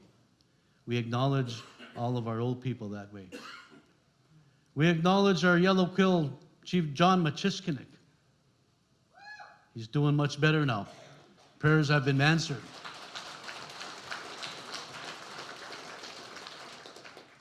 The 1930 NRT has been big passion for us at the Fsin. As it impacted treaty, it infringed on treaty. They failed in their fiduciary obligation to protect the interests of our First Nation people. They failed in their duty to consult. The NRTA by far is our biggest battle here at the Fsin. By far. When we're talking about billions and billions and billions that have been taken from our traditional lands, our ancestral territories, the NRTA is a problem solver for many of our issues that we face. We're on that path together, chiefs, councilors, delegates, Colcombs, mushrooms. We're on that path. Not for the current executive, but all those that are coming up behind us, are unborn. This organization has been around for many decades. This organization is still by far focused on our inherent and treaty rights. We will never sway from that. We will never put our treaty rights in a detrimental position. This is the way it is taught to us. This is the way it has been chosen for us. To the candidates, Vice Chief Ali Bear, David Pratt, Jocelyn Campbell, Milton Gamble, and to the Vice Chiefs from third Vice Chief candidates, we thank you all, as it takes a lot of courage to do what you're doing and put yourself out there and try to win over votes. We acknowledge each and every one of you for doing that. When this is over tomorrow, let's unite. Let's unite.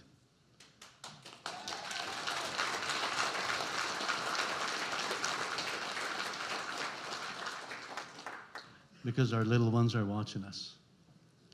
Our little ones are expecting us to work together and to show them. And many of us are children, many of us are grandparents. They're watching, they're learning, they're listening. So we want to say that to each and every one of you. Let's continue to be kinder and more respectful. The other item we've been working on is the exemption from taxation.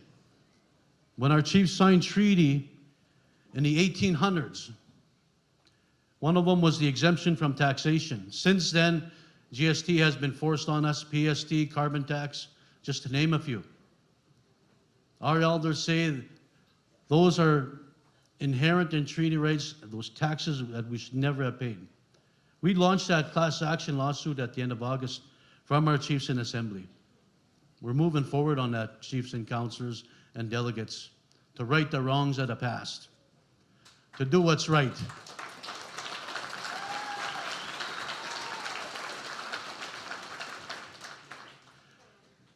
This is what is guaranteed to us and taught to us. With these two hands, friends and relatives, we come from a long, long lineup of treaty hunters in the Cameron family.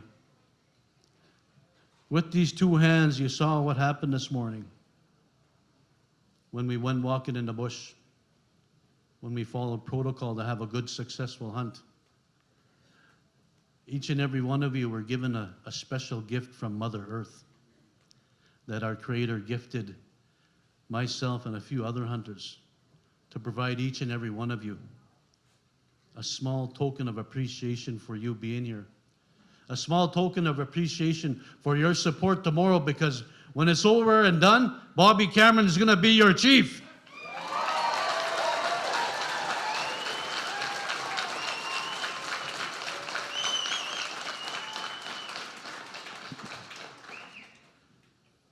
You don't have to reteach me. You don't have to re-educate me. I don't have to get reacquainted with any ministers. It's there already. We're asking for continuity and stability. We're asking each and every one of you, when you get behind that ballot box, that you put your X behind Bobby Cameron. Not because that we've been here for any good reason, but because it's the right thing to do. You've seen us in your communities. We've been visible. We've supported you through the good times and bad times. We've been there and assisted politically in many ways. For the first time ever, and the Fsin, we're just a small part of the equation. We've secured the only online gaming agreement in Canada that the Fsin has done.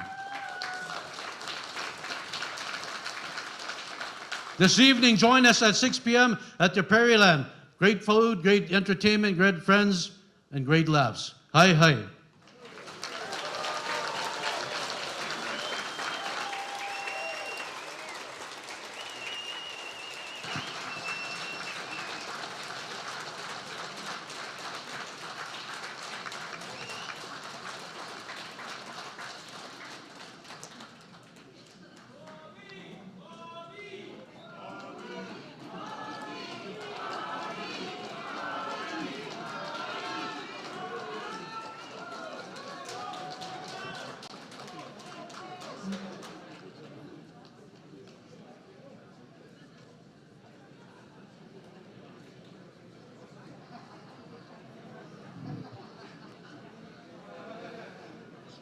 Thank you. We'll just wait while they vacate the front. By your left, quick march.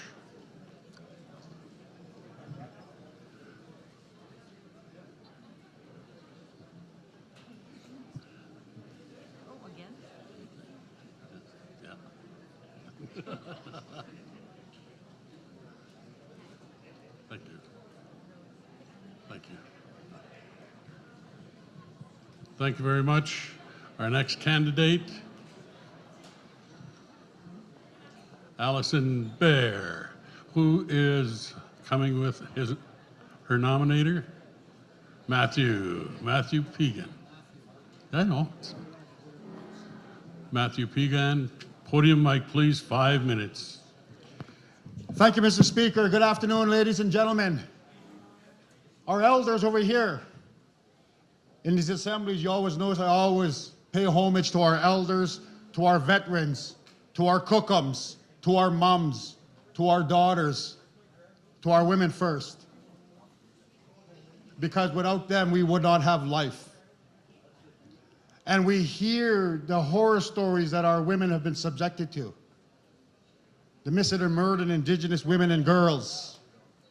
And now the missing and murdered Indigenous men and boys that we're pushing that file forward. When we have ceremonies, may it be our spirituality, our First Nation spirituality, or our Christianity, in those prayers, we pray to, in the Christianity, we pray to the Blessed Virgin Mary. And in our culture, in our sweats, we pay homage to the number one, that woman spirit. That woman spirit that has given us life, that has set us on a path that we as children are attached to. Each and every one in this room, we're attached to your mother. I pay homage to our leadership, the chiefs, the council, the head persons, the head men and women. I pay homage to all our youth. I pay homage to all those individuals that we represent, because it's them we cannot forget about. It's them. When decisions are made in this squared circle, it impacts them. I stand before you asking for your support. I ask for your support because when you look to your left, you look to your right, look in front of you, look behind you. We're all human beings. Not First Nations, not Aboriginal, not Indigenous, but human beings. Because human beings is what we talk about in our prayers. And sometimes we forget that. We lose focus. We lose sight. And we step on our neighbors. We run down our neighbors. We forget about that love, caring, sharing, respect, understanding, kindness, and compassion that we each and every one of us need. I want to thank my good friend Chief Ironchild for assisting me and having the beliefs as I do in nominating Miss Ali Bear for the Chief of the Federation of Sovereign Indigenous Nations, a first elected woman chief for the Federation. Woohoo!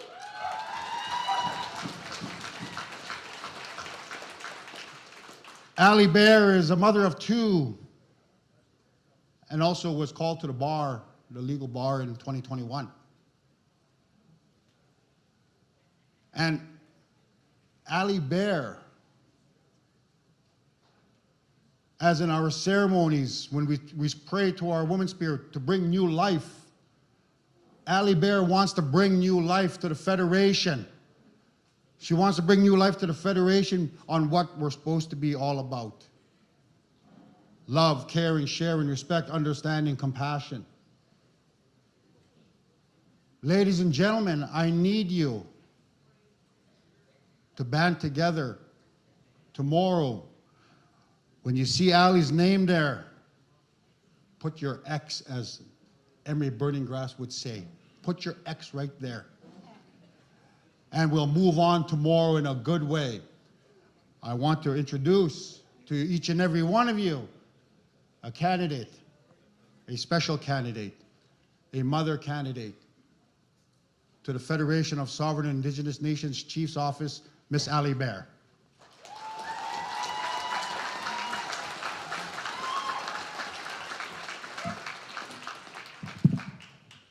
Na peti washte, atue Johanna Chiapi, Tatanka Skawi Amakia Peye, Wapaha Ska Oyate Tahawahi.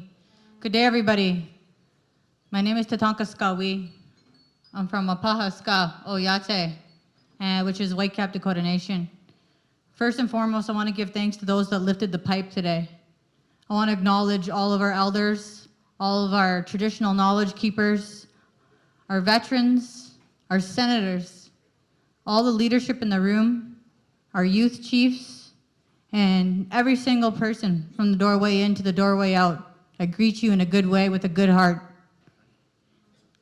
Today is a very important day as we are looking to the future and what that future can bring. But we got to first know where we come from. That's the most important part about moving forward, is knowing where we come from.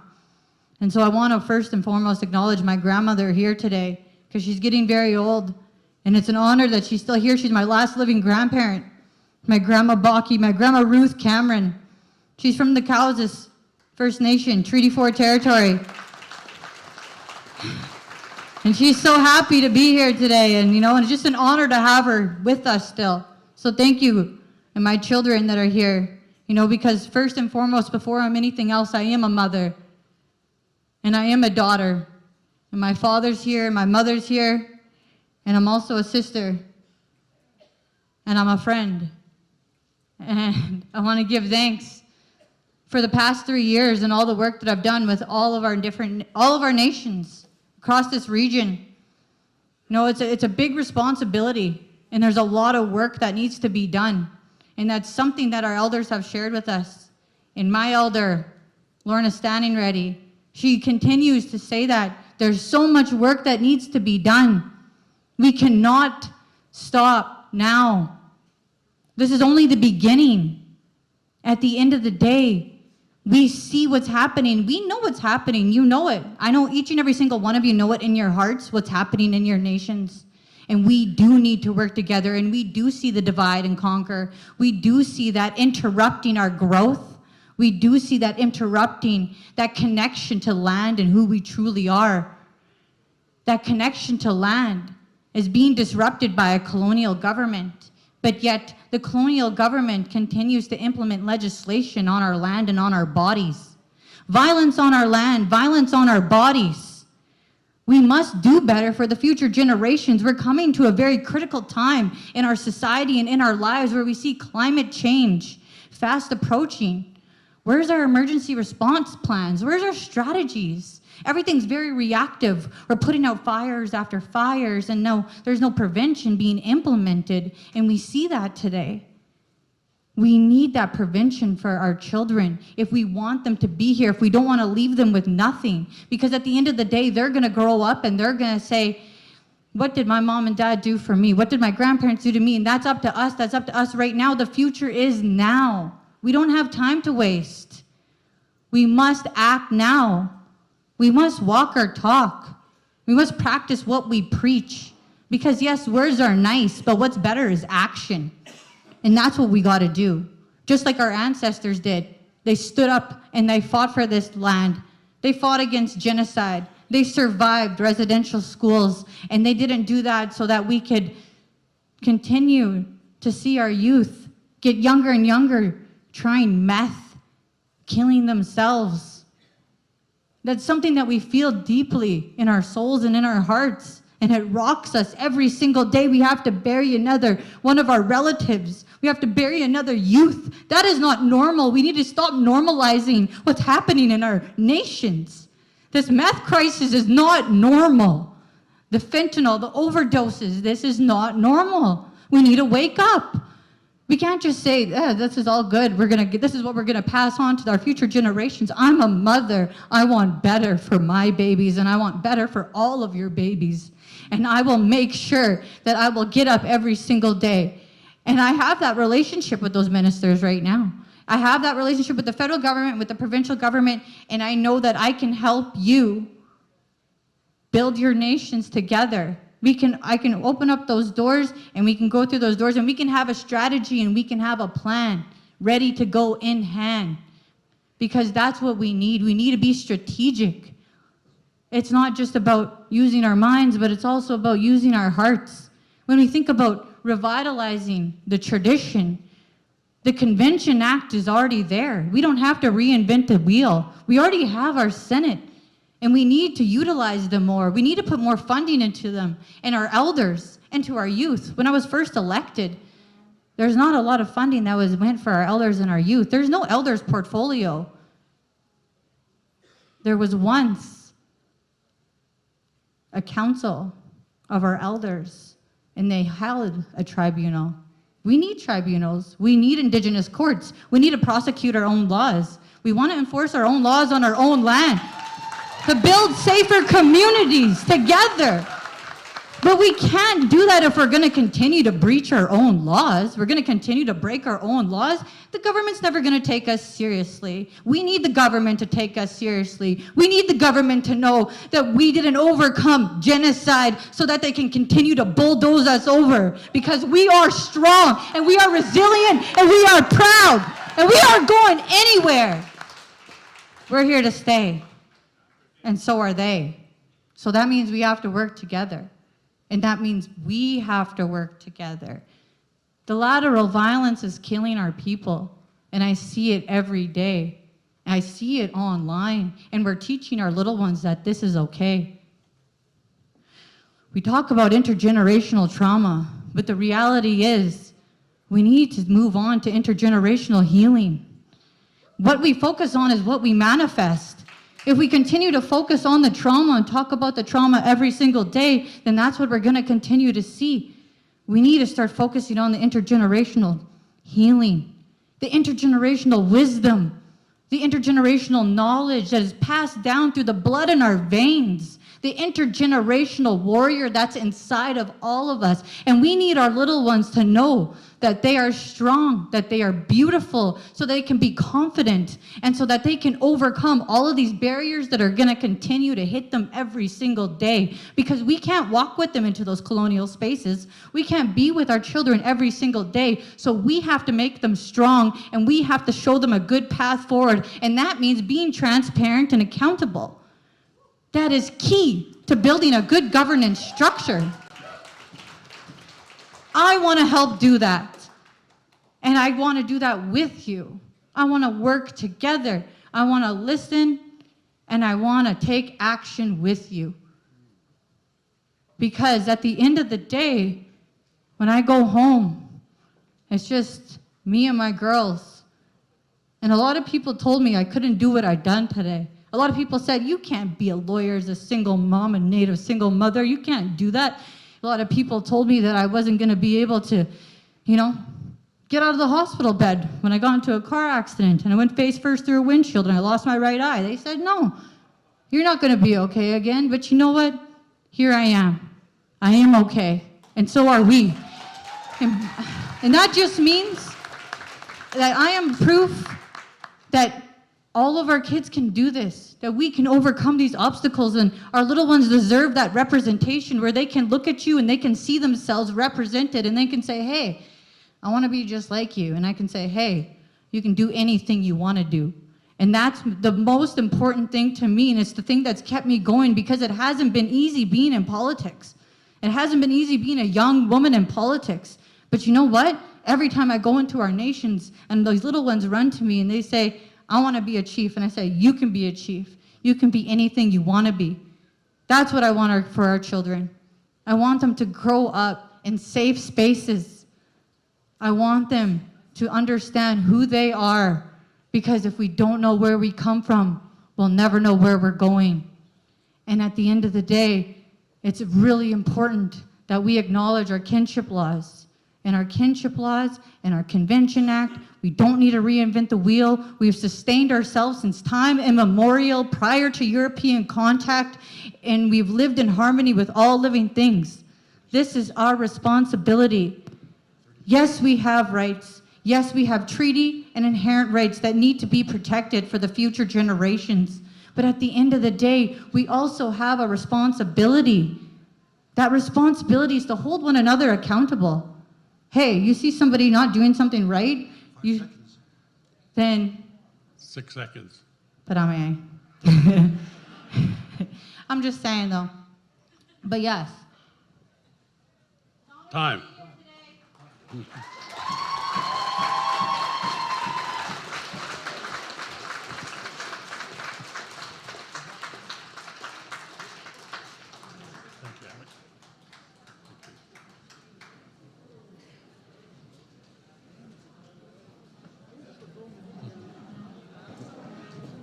Okay, let's not go anywhere. We've got a few announcements to make for tomorrow, and I'm going to give you the numbers of voters. Let's not go anywhere.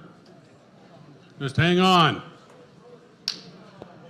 First of all, I'd just like to thank all the candidates that came forward and gave us those great speeches today. I want a motion to let the nominations and speeches cease.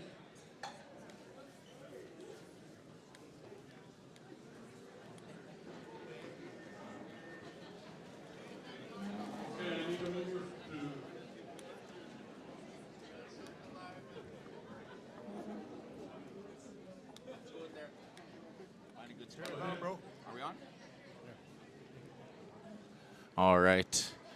Hey guys, so that's it for our candidates' speeches, and now obviously we're going to come over here, try to get an interview with any of our passerbys, really, and hope you enjoyed that. A lot of times in the past we haven't had just people in general, non-First Nations alike, that have been a part of this process, so it's nice that IOPS can bring us in here. I think they're going to do closing ceremonies for the day, but we'll try to get a couple interviews here with some of our people. Over here, we got some relatives here. George Gordon, First Nations. So how many delegates do you have here this weekend?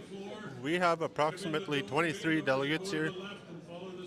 We come prepared, ready to vote. So Lance McNabb, obviously your second term as leadership, just elected here not too long ago. What's your thoughts on the process? You know, obviously we heard some of the candidates speak here and a lot of protocol that's been followed for many generations. What are some of the things you think that can improve in the way we elect our leadership here at the provincial level? Oh, to be honest, like you said, it's my second term, but I would like to see the candidates visit our communities more, be visible. You know, it doesn't matter if it's a handshake, it doesn't matter if it's a hello, but be seen in our communities. You know, if you want our support, that's what we like to see. Mm-hmm.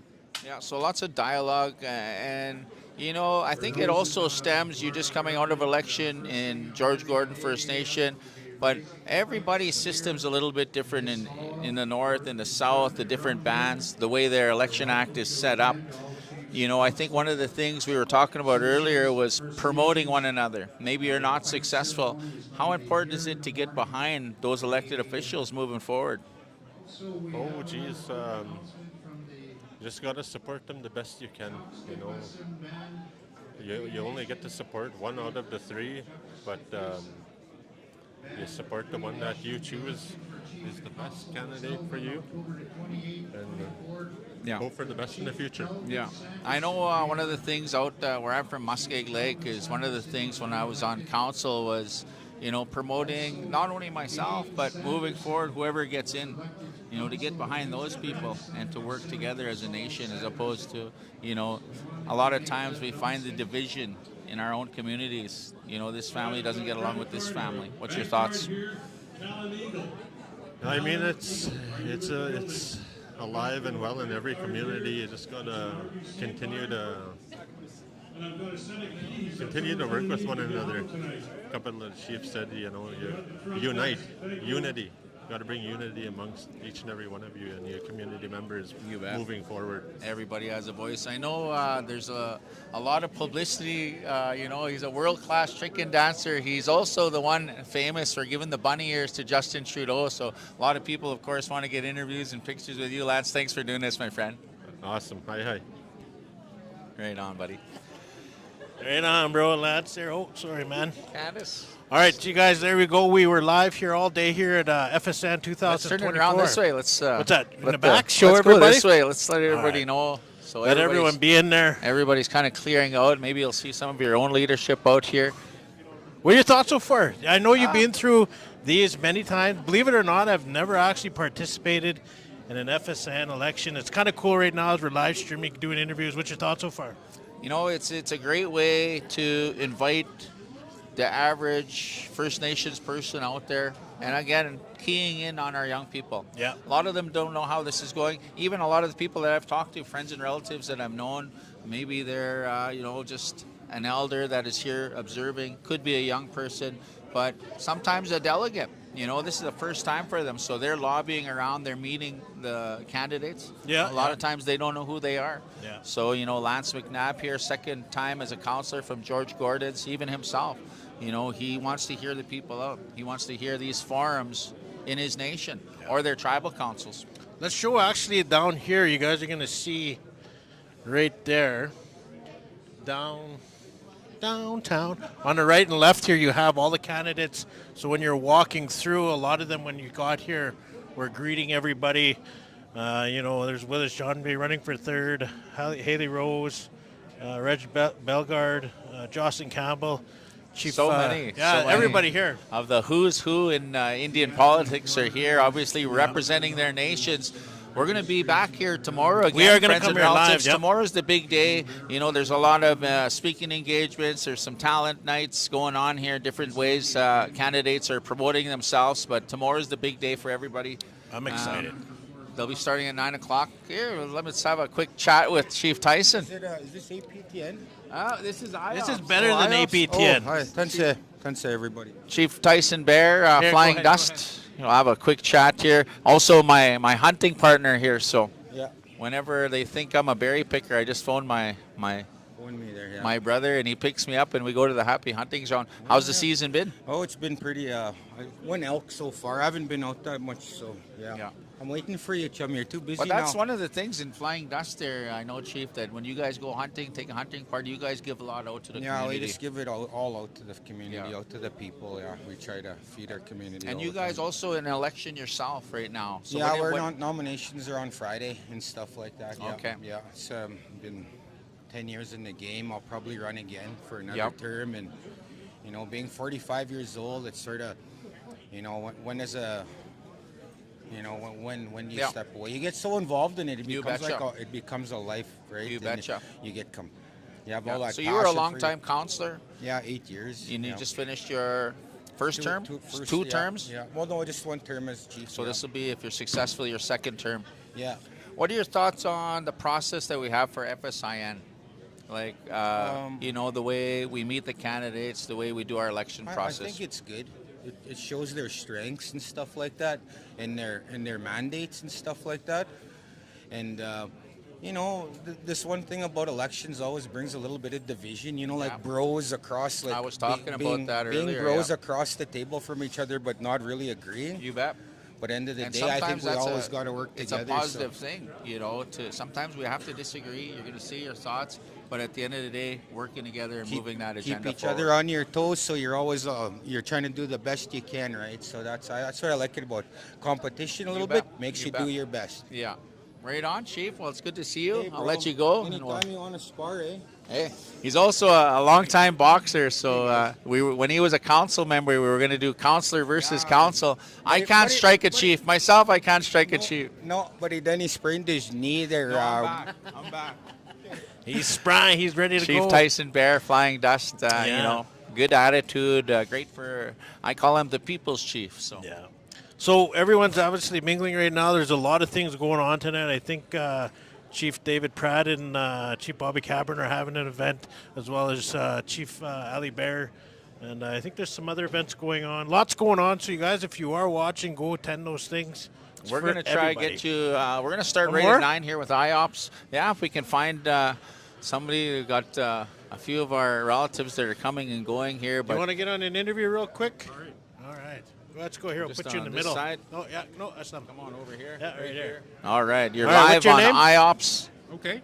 Hi, my name's Stephen Ross. And where are you from? I'm out of the Montreal Lake Cree Nation. Are you voting? Or are you just hanging out, checking it out? I'm just an observer today. Yeah. And what's your thoughts? Your first one, or have you been to FSN elections before? No, I've been to a few before in my life. Yeah, it's usually a good gathering. Yeah. You seen how it all works, what goes down and everything?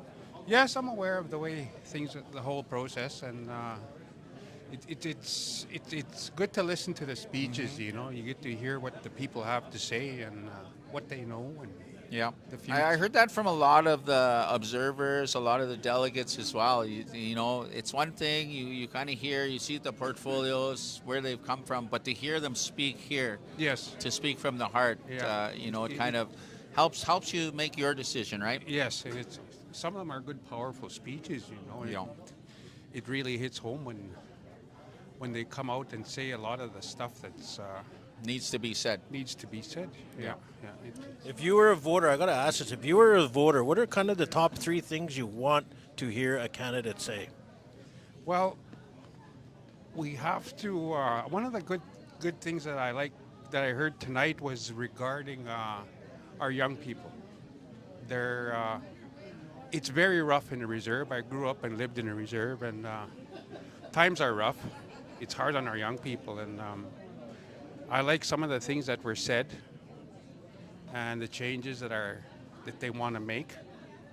It's very important that our young people see what's ahead of them. You bet. Because it's got to get better some way or somehow. Yeah. Yeah. And the traditional aspect of it, where we all need to pull together and work with each other. And it's good to hear and see that this is all coming together this way. Yeah. You bet. And I heard that from many delegates out here as well. It's and we see it in our own communities. No matter where we come from in the 74 bands, that division a lot of times during election time, something that was foreign to us, that the way we elect our people, and it's to get behind that elected leadership and to move forward together. Yes, that's the process is. It's a very. If you listen, you'll figure out where the strong points are, and when it hits home. Yeah. And that's usually where I will judge. You bet. Who I would vote for if You I was bet. to vote. Well, I Yeah. appreciate your time. Yeah. Thank you for doing this. Thank you very much, sir. Right on. Thank you. All right.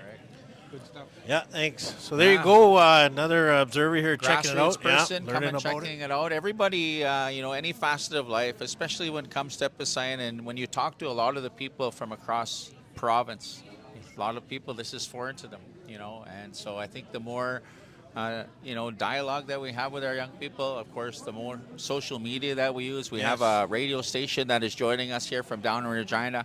We're the only ones live here on IOPS, but so important, you know, and I think IOPS doing its job well. Nathan, and thank you for, you know, Nathan brought IOPS out here pro bono, and it's just to promote our own politics, promote FSIN in a good, healthy way, and that's transparency again.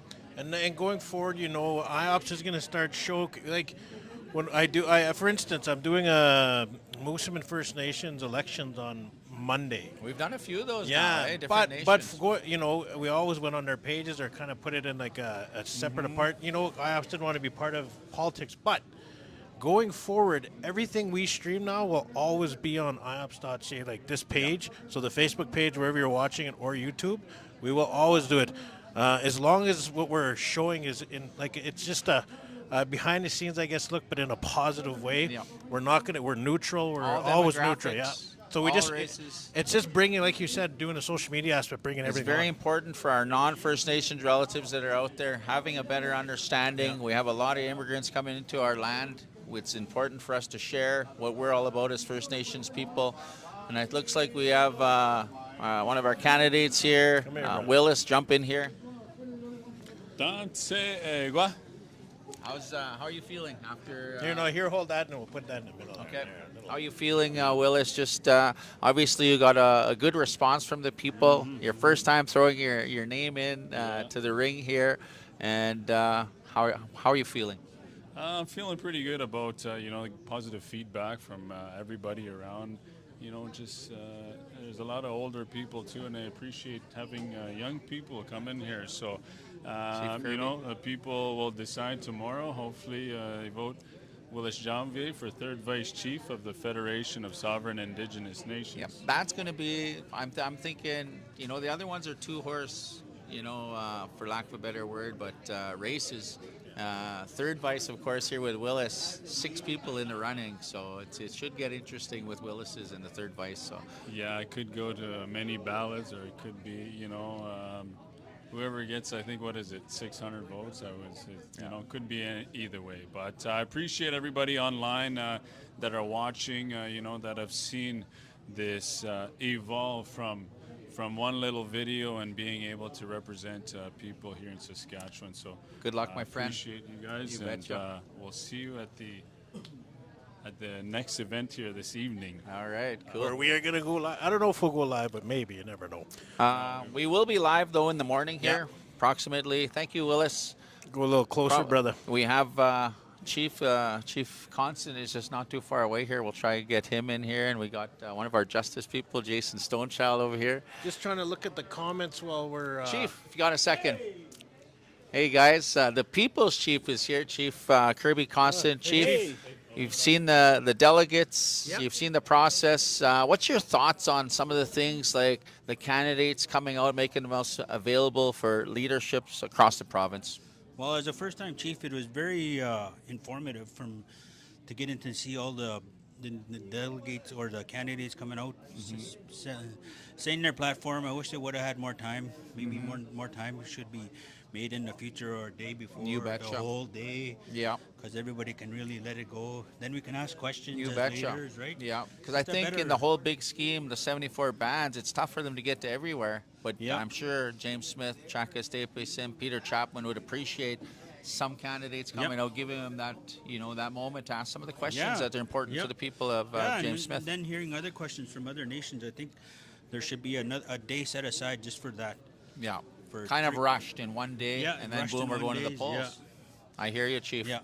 Any other thoughts in general on the process that we have, or things that we can improve on? I think it's going to be a good day tomorrow. Yeah. And hopefully everybody goes home happy. And all we got to do is just do what's right. You That's betcha. it. And that's one the of the only thing. things we talk about, Chief. You know it coming from election in your own community. That division, a lot of times, that bitter taste. But us, we know, coming from a former council in my reserve, but to promote to the people, whoever does get that spot, that we get behind them, that we support that That's movement right. of the nation. Because it's not about us, it's about our membership, what they're going through and how we can better help them. So that's all I got to say. Thank you, Hi, Chief. Hi, Chief. We'll Hey, see you hi. again. We'll see you tomorrow. We'll see you at the POW anyway. Yeah, POW this weekend. That's Yeah, another we're thing gonna- there, friends and relatives. We're We gonna be- are we're we live are going to streaming be that. live at IOPS. I'm going to He's been emceeing. invited to be one of the MCs along with Sanford, and but certainly going to make time for IOPS. So if you're at the celebration, you see Nathan around, you see me holding a microphone on the side, come and say hello. It's not only for any one person, it's for everybody out there to weigh in, that we can do a better job, that we can bring you a lot of these events, conferences, gatherings, exercising our treaty right to hunt, fish, trap, and gather. And here we all gathered in Saskatoon for the Federation of Sovereign Indigenous Nations elections. All right, you guys, that's it. We're going to be here again live, like Cal was saying, at 9 a.m. I think we're going to try and go live, and you guys will be behind the scenes. You get to see what's going on. Good luck to all the candidates out there running. Hi, we will see you tomorrow.